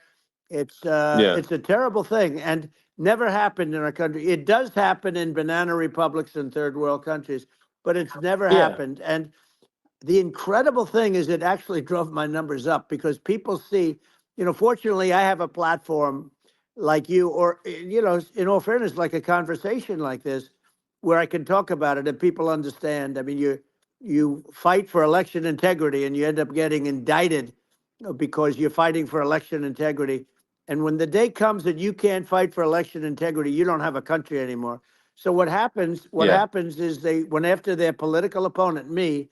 Now Biden's, close to vegetable stage, in my opinion. Okay, I looked at him today on the beach, and I said, why would anybody allow him? The guy could barely walk. Why would anybody allow him? Does yeah, he have a political advisor that thinks this looks good? He thinks this looks good because it looks so bad, and it's ridiculous. I mean, and he's been doing right, that right, for a long time. He can't lift the chair. The chair weighs about 3 ounces. It's meant for children and old people to lift, and he can't yeah. lift it. The whole thing is Well, crazy. he's clearly not, I mean, he's clearly like we just don't have a president right You now. don't That's have a just obviously the president, and case. she's going to be worse than him Um, because she is a San Francisco liberal who destroyed San Francisco, and then as Attorney General, she destroyed California. You talk about location, and we're talking about the sun and the water and all. There's nothing better than California. She has destroyed that. She was the original DA. She was the original in San Francisco. She was the original Attorney General in California. What she has done to California is, well, you know better than I do. You just left California for a lot of those reasons. And what she's done with crime, with cashless bail, where you kill somebody. I mean, we have states now you kill somebody and they let you out right away. I mean, you don't have to even put up, and then they never find the people unless they kill again, and then they let them out again. our Yeah. country is becoming a very dangerous place. And she is a radical left San Francisco liberal. And now she's trying to protect. Now she's looking like she wants to be more Trump than Trump, if that's possible. I don't think it's possible, but she wants to be more Trump than Well, Trump. yeah. I want a wall. I I want, think that's you know, she yeah. wants to release all the Yeah. prisoners that are in detention, and some of these guys are really bad. Right. That just came Yeah, I out just saw today. that. She Yeah. doesn't want to build the wall, even though the walls work. Walls and wheels. You know, in your business, everything you do is obsolete, almost, well, not the tunnels, but everything is obsolete. Even your rocket ships, they're like a month later, they're obsolete. You find a better way to. The only thing that's not obsolete is a wall and a wheel. And the wall, you know, I built hundreds of miles of wall, and that's why we had such good numbers. I was going to add Yeah. 200 miles. We bought it. We could have flipped it up in 3 weeks, and they sold it for 5 cents on the dollar. That meant I said, "Wow, that means that they actually do want to have open borders." She wants to have open borders, and now she's going like she's tough on the border. It's such a lie. Yeah, this is simply not Yeah, true. This is simply no, not and true. everybody Yeah, knows it's it's simply not not true. true. It's a disgrace that she can Yeah. say it. No, I mean, obviously, what's happening sort of overnight is they're rewriting history and making Kamala sound like a moderate when in fact she is far left, like far Worse left. than Bernie Um, Sanders. She is considered more yeah, liberal by far than Bernie Sanders. She's a radical left lunatic. And if she's going to be our president, very quickly, you're not going to have a country anymore. And she'll go back to all of yeah, the things that she believes in. She believes in defunding the police. She believes in no fracking, zero. You don't. Now all of a yeah, sudden she's yeah, saying, no, I will. I really want to see fracking. If they got in, the day she got in, she'll end fracking. And by the way, if people didn't think that, the lunatics that really believe in that, they won't vote for her. You know, like like the yeah, Palestinians and Israel. She is so anti-Israel, and she's bad for both. Biden actually did something that was impossible. Both sides hate him. You know, both sides. That was a hard yeah. thing to do. Unification. Yeah, no, no. I mean, Netanyahu came to give a talk to a joint Senate and House sitting, and I was there, and Kamala stood him up. What does that say? I think Um, it's highly that's disrespectful. And I say, if you're a Jewish person or if you believe in Israel, if you're a person that, you know, is a very pro-Israel, if you vote for her, it's worse than Biden. And Biden was bad. But if you vote for her, you ought to have your head examined. And you see tonight, I mean, as we're doing this, I'm seeing reports coming that they expect an attack tonight or tomorrow from hundreds and maybe thousands of rockets. You know, their Iron Dome, as they call it, as we all call it, but their shield that they build, that can be swamped. We'll use a term that's yeah, appropriate, swamped. But they yeah, swamp it by shooting enough missiles. You know this better than anybody. By shooting enough missiles, so, they can't defend themselves. You know, they just obliterate the whole yeah, place. And that's what some people think they're looking to do. And we have no leadership. There's no respect for the United States of America with these people. And I'm telling you, yeah, she'll be worse than him because she's a believer yeah. No, in I being think you're right. radical left, and he wasn't. I think you're right. I mean, you really, it's important for the public that may be listening to this to look at Kamala's track record, before the last like month, and say, is that a track record you agree with? And I think if you're an independent moderate, you definitely would not agree with it, because it is her behavior has been far left, and we're seeing just an overnight propaganda attempt to rewrite history and make it sound like Kamala's moderate when she in fact is not moderate. Well, So her I think that, running mate approved, signed into legislation, tampons in boys' bathrooms. Okay, now yeah, that's yeah, all I that's have to weird. hear. Tampons in That's boys' weird. bathrooms, and that means she Yeah, believes in that too. I mean, yeah, that's she not picked this okay. guy because he was the closest to her. A lot of people thought she'd pick sort of the opposite, but she picked an anti-Israel radical left person. But she is far worse, they say, than Bernie Sanders. If we have her as a president, if we have a Democrat at this moment as the president, I don't think our country can survive. I think it's a massive. I think we're in massive trouble. frankly, with the Kamala administration, and that's my honest opinion. Um, and uh, and I think really it's essential that you win for the good of the country for this election, and I mean that's understating my opinion. Um, Now, you may have seen this, but I got a letter from the EU Commission, like saying, to not have disinformation on during this discussion that we're having, and there's a lot of attempts to do censorship and to force censorship even on Americans from other countries, and um, what do you think about that? Well, I know the European Union very well. They take great advantage of the United States in trade, as you know. We, through a different forum, NATO, we protect them. And yet, if you build a car in the United States, you can't sell it in Europe. You just can't sell it. It's impossible. The same thing with our farmers. Our farmers find it very difficult to do business. You know, we have a deficit with them of $250 billion, which people don't know. It sounds so nice, the European Union, but let me tell you, they're not as tough as China, but they're bad. And I let them know it, and that's probably why they notified you. No, they don't treat our country well. We defend them, with Ukraine. So we're in for 250 billion, and they're in for about 71 billion, and they have the same size. It's if you add up the European nations that in terms of an economy, it's about the same size. When you say as us, and they're in, Yeah, and they're in much greater risk. They they're right there. We have an ocean separating us from, in this case, the enemy would be Russia. It used to be for the yeah, Soviet Union, but let's assume they're close enough. And what happens is uh, they're in for 70 something million. I think even less than that, billion, and we're in for about 250 billion, and it could be a lot higher than that. And I say, why aren't you going to equalize? Why aren't they paying what we're paying? And they're in much more, it's much more important for them because of the fact that, they're right near there. I mean, they're all sort of in that location. We're not. But they yeah, should, they should, and I did it with NATO. There were only 7 countries that were paid up in NATO out of 28 at the time. And the United States yeah, was subsidized. yeah, The United States was subsidizing NATO, tremendously subsidizing NATO. And I said, I went yeah, in and I said, you yeah, got to pay up. If you don't pay up, we're not going to defend you any longer. I took a lot of heat, but you know what happened? Billions and billions of dollars came flowing in, and yeah. I think a lot of the public isn't aware of the fact that the United States pays a disproportionate share of the NATO expenses, and then we get even though taken advantage of on trade.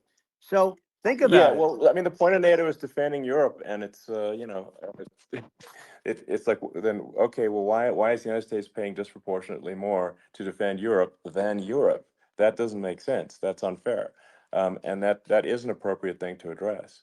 Well, Um, when you talk about so cost cutting and savings and everything else, I mean, honestly, look, there's nobody that feels worse about the Ukraine situation than I do because I know it would have never happened.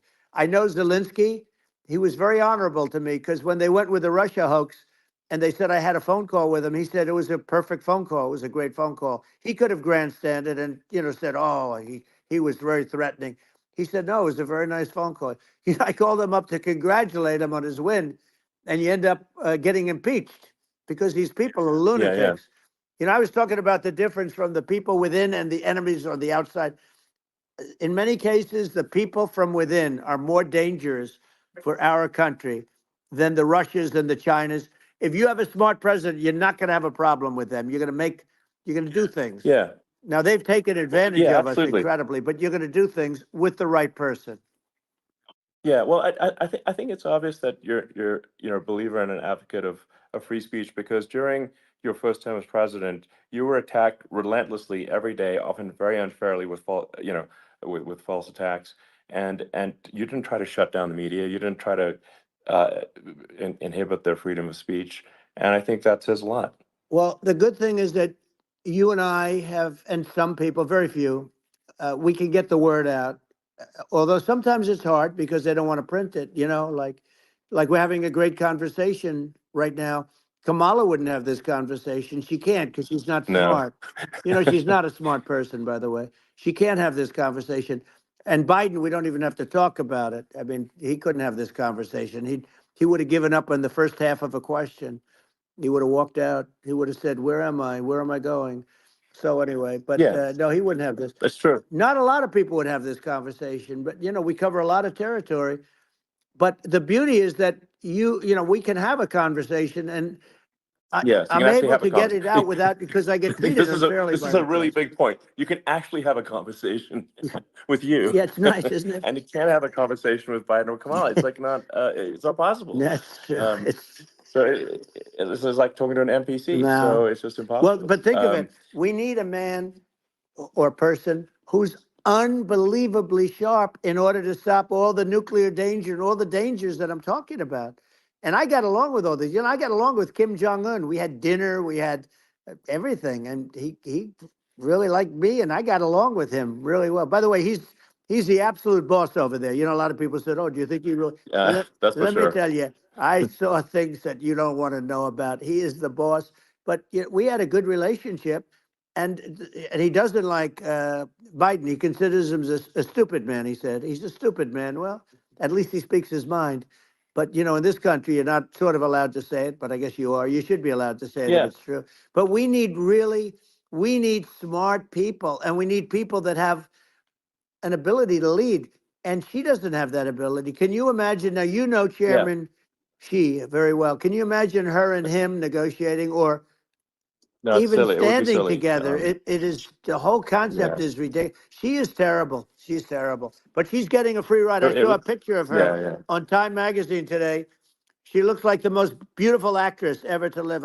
It was a drawing, and yeah, actually, yeah. she looked very much like our great first lady, Melania. She looked, she looked, didn't look, Yeah. she didn't look like Camilla. That's right. But of course, she's a beautiful woman, so we'll leave it at that, right? Yeah, well, maybe like I think part of what people in America want to, people in America want to feel excited and inspired about the future. They want to feel like the It's future is true. going to be better than the past, and that America is going to do things that are greater than we've done in the past, reach Right. new heights that make you proud to be an American, and excited about the future. Um, They want the I American think dream this, back. They want the American dream back. More important than anything else. It's like you don't have that today because the people they've been just sucked. They see incompetent people running our. You know, the Biden thing is very interesting. People just found him to be incompetent, and when I debated him, I was like, "Is this for real?"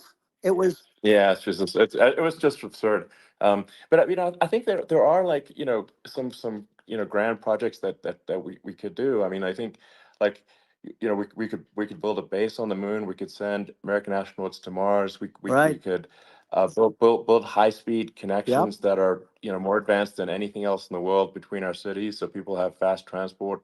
Um, that it's possible to solve traffic with tunnels. That's right. We already made great progress in Vegas doing that, and and just do things that are exciting and inspiring and make the future feel like it's better than the past. Well, I saw And what you did in Vegas, and I'll tell you, it was amazing. I got to see. I took a big glimpse at it, and it's incredible. It's incredible, and you could do that all over. You could do that all over. It's deep. yeah, You don't even need much structure. Assuming you're in the right areas. no, it's It's straightforward. amazing.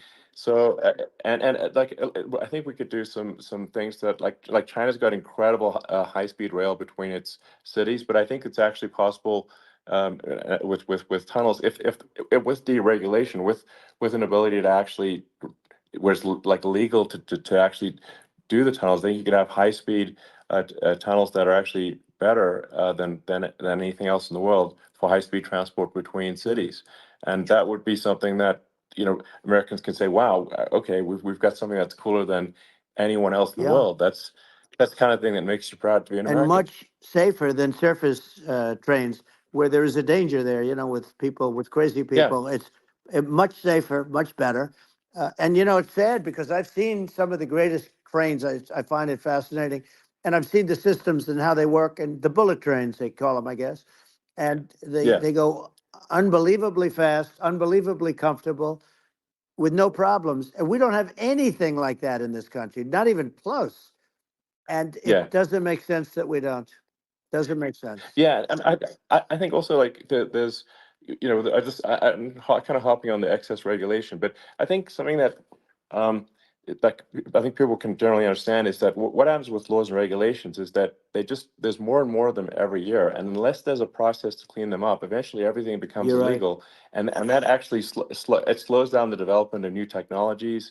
I mean, if you take the sort of like I think there's room for some reform at the FDA Yeah. for Yeah. improving the speed with which we approve drugs that could help save lives and improve people's Yeah. lives.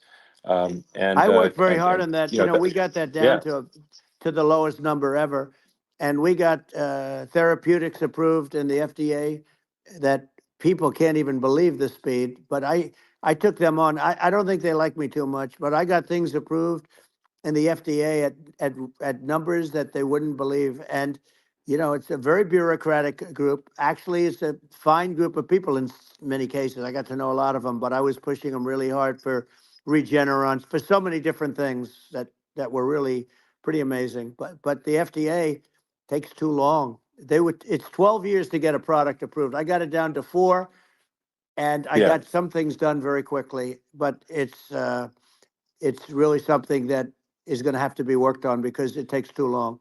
Just takes too long. yeah. It just takes too long, and it's you end up in the same with the approval, but it's just it takes years instead of something that I think could potentially take Yeah, months, that improves people's lives. I yeah, think but I just wanted to sort of hop on this point that like there has to be an active process for reducing rules and regulations, because otherwise they just keep building up every year, and yep. you get like hardening of the arteries, and eventually everything's illegal, or takes forever, and then we just we just ossify as a society.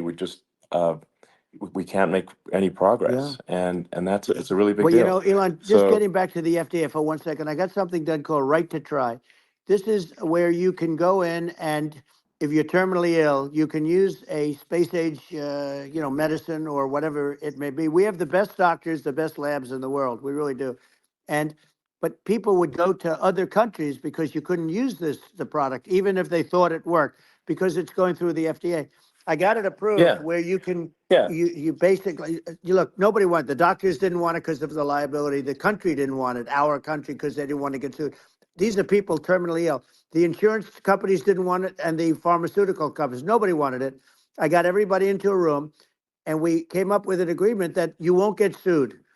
And also, they didn't want it on their record. If somebody's terminally ill and they die after taking a drug, they didn't want that on their record. So we set a separate list. If somebody was, so it wouldn't count as a negative. yeah, Okay.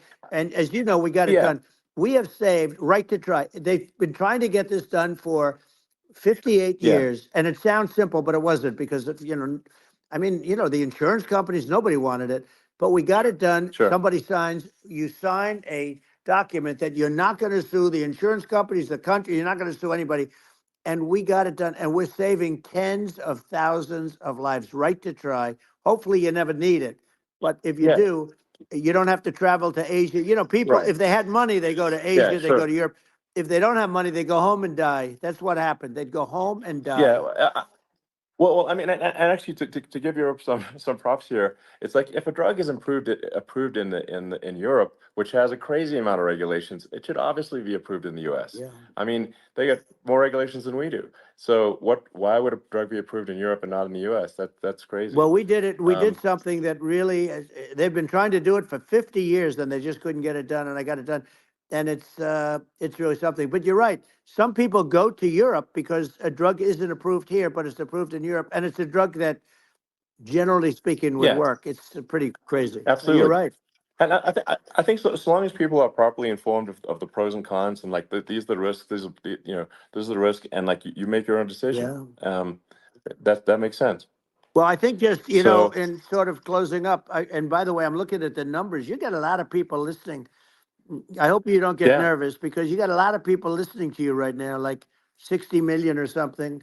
What is that number? It's crazy. It's amazing how you can see that right away. How many? What is the number? Wow. What is it?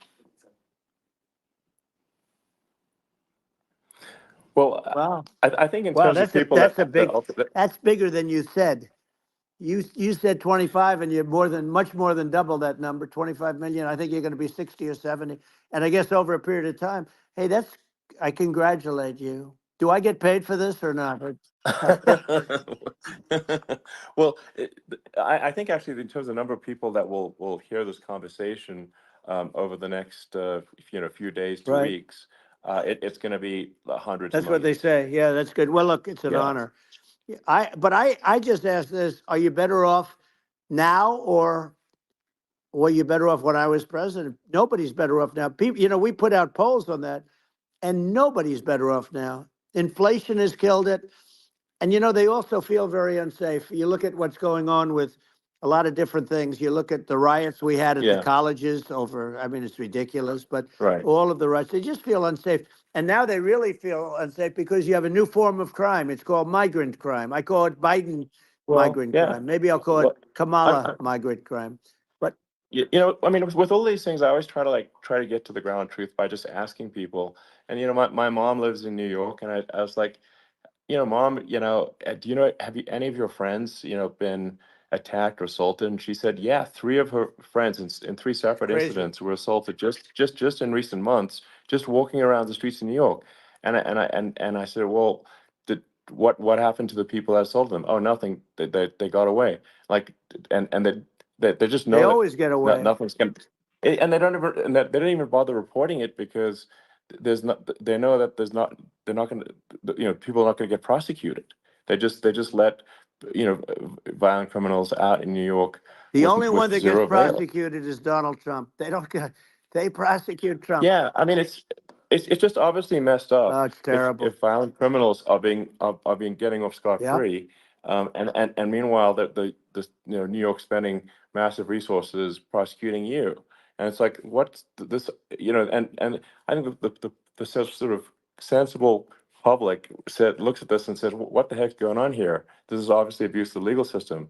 Um, the legal system is supposed to be protecting the public right. from violent criminals, and it should be obviously allowing the public to make their own decision about who should be president, as opposed to some legal case. Once they start this precedent, because this can go on with the next one. I mean, this is a very bad precedent what they're doing in terms of going after their political opponent, and that's all it is. It's going after their political opponent, and Yeah. and then you get a judge who's a strong Democrat, and I'm being nice when I say that. In many cases, crooked as hell.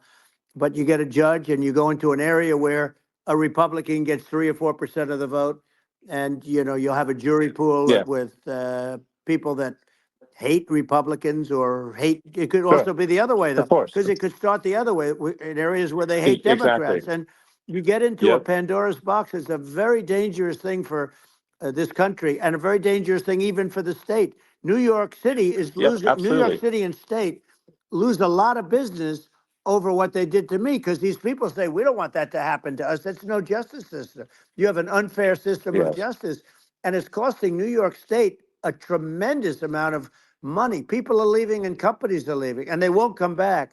So all of that stuff is important, but the economy now is the big thing, and we can turn that economy up so fast, and people are going to be back again. We're going to get rid of Yeah. inflation. I think there's a lot of opportunity. Right. Absolutely. Absolutely. So And I just I want to think I I want to think congratulate you. You've done an amazing job. You have definitely got a fertile mind.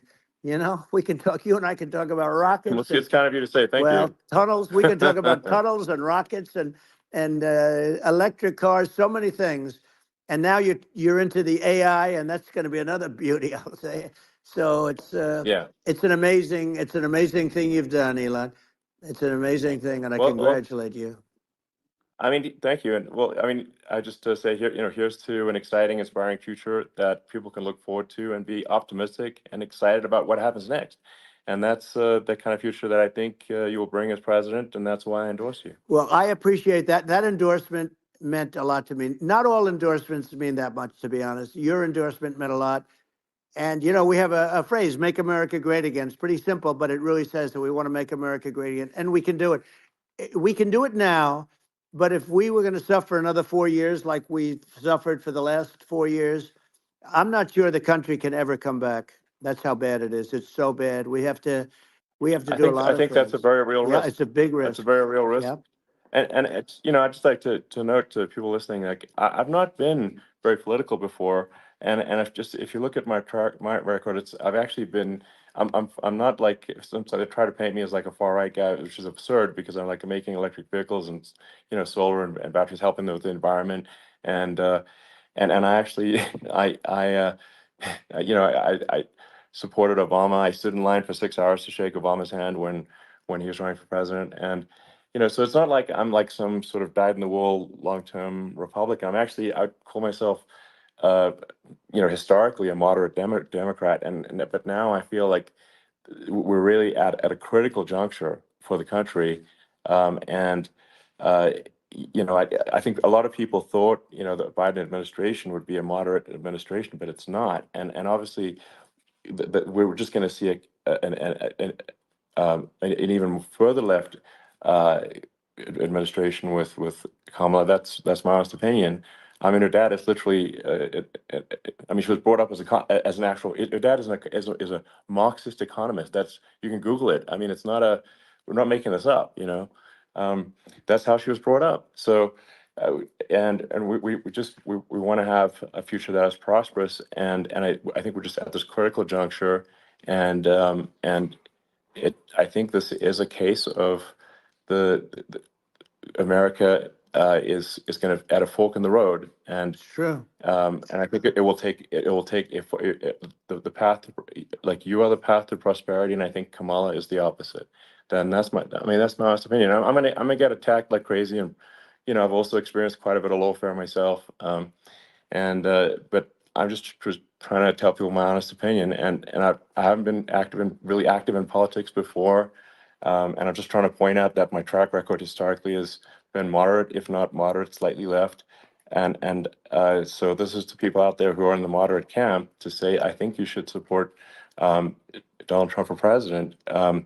And I think it's actually a very important junction in the road, and we're in deep trouble if it goes the other way. Well, I want to thank you. And, I actually always did think of you as somewhat left. I must say that. So it's Yeah. even more of an Well, honor to yeah. have your endorsement. I know how strong you feel about it. But, when you think of her, San Francisco, 15 years ago, I had a great friend, Bob Tish. He said it's the greatest city in America, and now it's almost not livable there.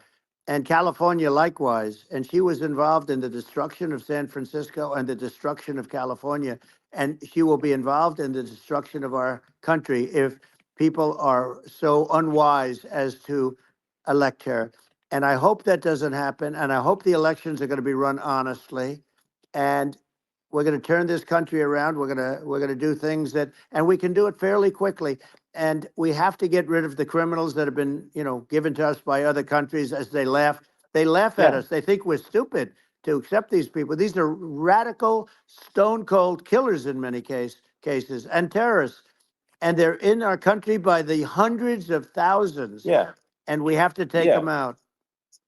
Yeah. I mean, if I could summarize it, perhaps, I think these are issues that I think most people in America would agree with, which is that we want safe and clean cities, we want secure borders, we want sensible government spending, we want to restore both the perception and reality of respect in the judicial system, just stop the lawfare, and I think that's like, and how are those even right wing positions? I think those are that's just common sense, and that's I mean, would you agree with that? 100%.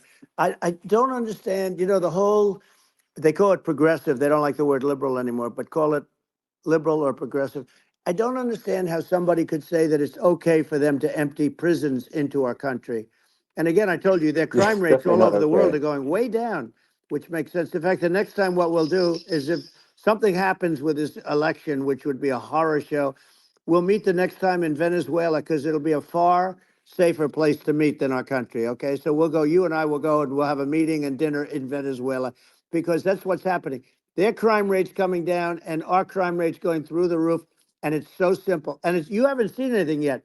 because these people have come into our country and they're just getting acclimated, and they don't know about being politically correct law enforcement or lack of law enforcement. And our police, I have to just end with this. We have great police. We have great law enforcement, but they're not allowed to do their job. They have to be able to do their Yeah. job without being destroyed. Well, absolutely, and it's obviously demoralizing if you're a police officer risking your life to to arrest violent criminals who could kill you and do kill you sometimes, and then you arrest the violent criminal, and then the DA doesn't prosecute, and that's let the guy out. Right. Well, then, like, why should a police officer risk their life uh, to arrest a violent felon Well, even worse, if Elon, nothing's going to happen? even worse, they prosecute the police officer. They go after it and they prosecute the police officer, and they take away his pension. They take away his Yeah. job. He loses his family. He loses his house. Well, I thought it was very telling, like incredibly telling, that when there was that case where sort of a gang of thugs beat up police officers. I think it was in Times Yep. Square in New York, and and then nothing happened to those guys. They were let out, zero bail, and I think a bunch of them were given free tickets to California. Well, what is I mean, that is a gross indignity against the United States, and that's how, I mean, this is insane. Like, have we lost all pride? What that how can such a thing be allowed to occur? I've never seen anything. You know? We see where they get shot. It's a very dangerous profession, but it's something they're very proud of, and they want to be able to do their job. But I've seen them get shot. I've seen a lot of things, but I've never seen where these guys are standing in the middle of a big street, everybody watching them, and they're literally boxing, like punching, stand up fighting a police officer. There were two of them, and Yeah, yet about six yeah, of yeah. these guys, and they're punching the hell out of them. And in their own country, they would be dead if they did that. They'd be shot. They Yes. would be shot instantly. And they come from these countries, and it's taking them a while to realize that we don't do that in this country. But in their own Yeah, country, if they stood on a street and had a fight with a police officer, they would be shot. There's no political correctness. And it's such a sad, yeah. It's it's just such a sad thing to see. And that's the reason you have crime, by the way, yeah, because we don't do anything about yeah. it. Yeah, we just cannot have a situation where our police officers are beaten up on camera by a gang of illegal immigrants, and then nothing happens to the guys that beat up the cops. I mean, and they're let out. This is Well, we're going to unacceptable. change it, Um, and we're going to get them out of the country. When I first got involved, they said you couldn't get them back to these countries. You couldn't take them back. In the case of Guatemala, Honduras, El Salvador, some others, you couldn't get them back. And I said, really? Oh, you can't get them back because under Obama, he couldn't get them back. They'd fly them in, and they'd put planes on the runways in these countries, so you couldn't land a plane. They'd bring them back. And the generals told me, sir, we can't bring them back. The countries won't accept MS-13 gang members. They won't accept them. And I said, really, how much do we pay these various countries in terms of economic aid, which is also somewhat ridiculous? And the answer was $750 million. I said, good. Tell them they're in default. They're delinquent. We're not paying them anymore because they won't accept yeah, their. it's And you know what happened? They all called me, yeah, every one yeah, of them. They said, we would be honored to take them back, sir. We would be honored. It was so easy. But it's one of those things. And we got them back. We took in so many, the MS-13 is probably yeah, the worst gangs in the world. They're the most vicious, violent. We took them out of here by the thousands and got them out of here.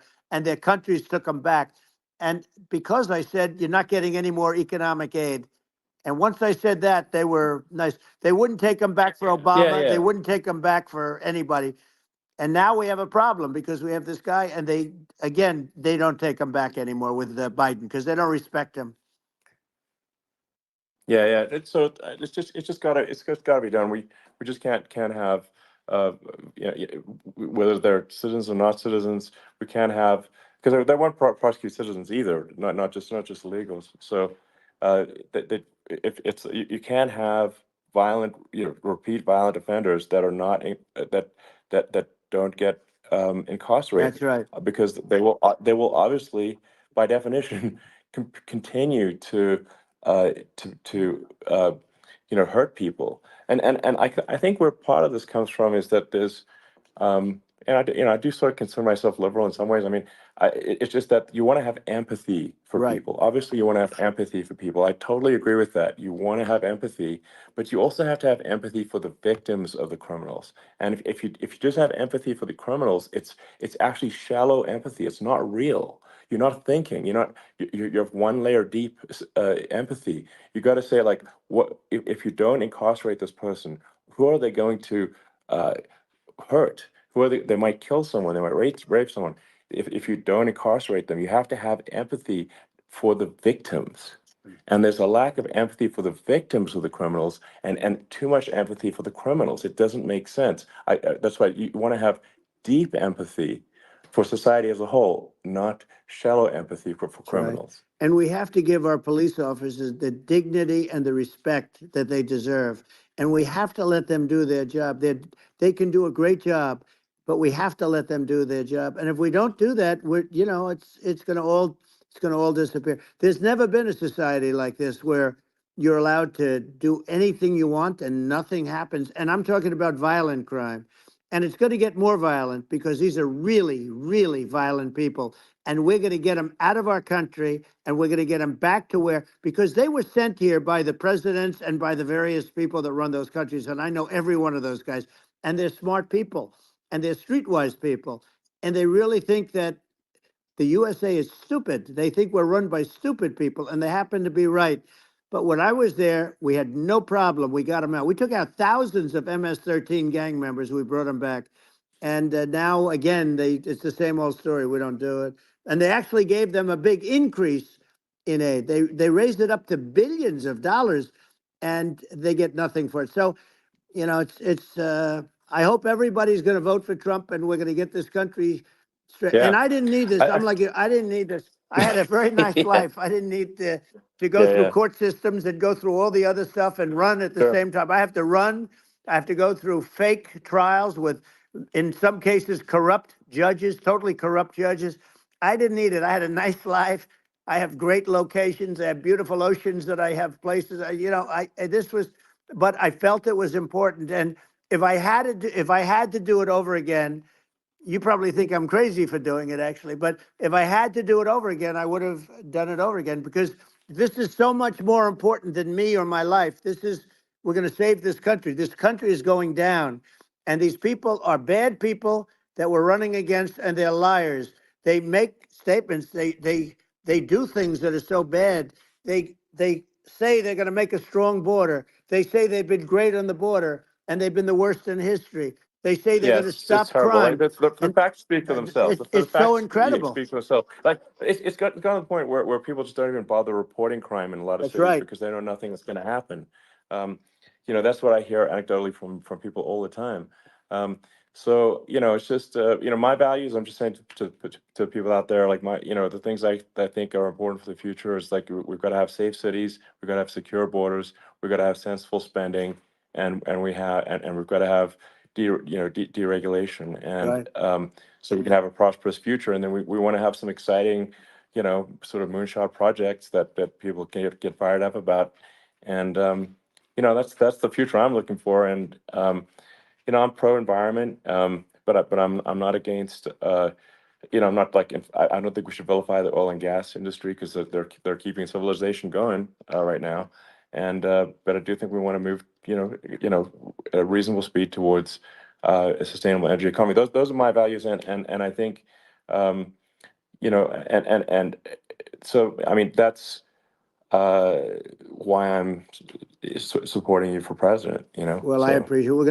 We're going to give incentive to companies to come into our country, not to leave our country. We're going to be giving tremendous incentives. We want companies to build here, not to build in other locations. And we want to create jobs. And again, it's about the American dream. You don't hear about the American dream anymore, Elon. You're the American dream in the truest sense, but you don't hear about the American dream anymore. And you're going to hear about it. People, they need that incentive to go out yeah. and do it. And they're going to love their lives. I mean, they're going to look forward to getting up in the morning and going to a job that they love, not a job that they can't stand, or not any job at all where they have no money, where they Yeah. literally have no money. And then they end up with violence and lots of other problems. No, we're Yeah. gonna do some great things. And I learned a lot in the first. We had a great economy and all of that. We rebuilt the military. We did so much, but I also learned, and I also learned the best people. I learned the good people, the smart people, the dumb people, the people that can do things. The people, you learn. When I first came in, I tell people I was in Washington D.C. only 17 times, according to the fake news media. I was in 17 times. I never stayed over, and you don't know people. You rely on other people to give you names, and then you realize the people you relied on weren't so good. Now, we had great people, but we also had some where I wouldn't have, used them had I known. Now I Yeah. know everybody, and I think we're going to really turn things around fast. We have no choice, otherwise we're not going to have a country. And I really appreciate this. Has been, to me, it's been a lot of fun being with you. You're an amazing guy. You've done an incredible job and a great inspiration to people. A great inspiration, and I hope you keep going and just continue to do well. And we're going to have a big election coming up, and I think November 5th will be the most important day in the history of our country. I think that election will be the most important election, and I think it'll end up being maybe the most important day in the history of our country, because if Yeah. we don't win, I just feel so sorry for everybody. No, I think we're at a fork in the road of destiny of civilization, and I think we need to take the right path, and I think you're the right path. So I think Well, that's what it comes down to. thank you very much, Elon. It's a great honor, and we'll do it again sometime. And it's been really fun, and I hope you got a lot of viewers. I hear you got a lot, but I hope you Sure. got Yeah. I know you got a lot of them. So I appreciate it. I'll see you soon. All right. Sounds good. Thank you. Thank you, Elon. Thank you very much. Bye.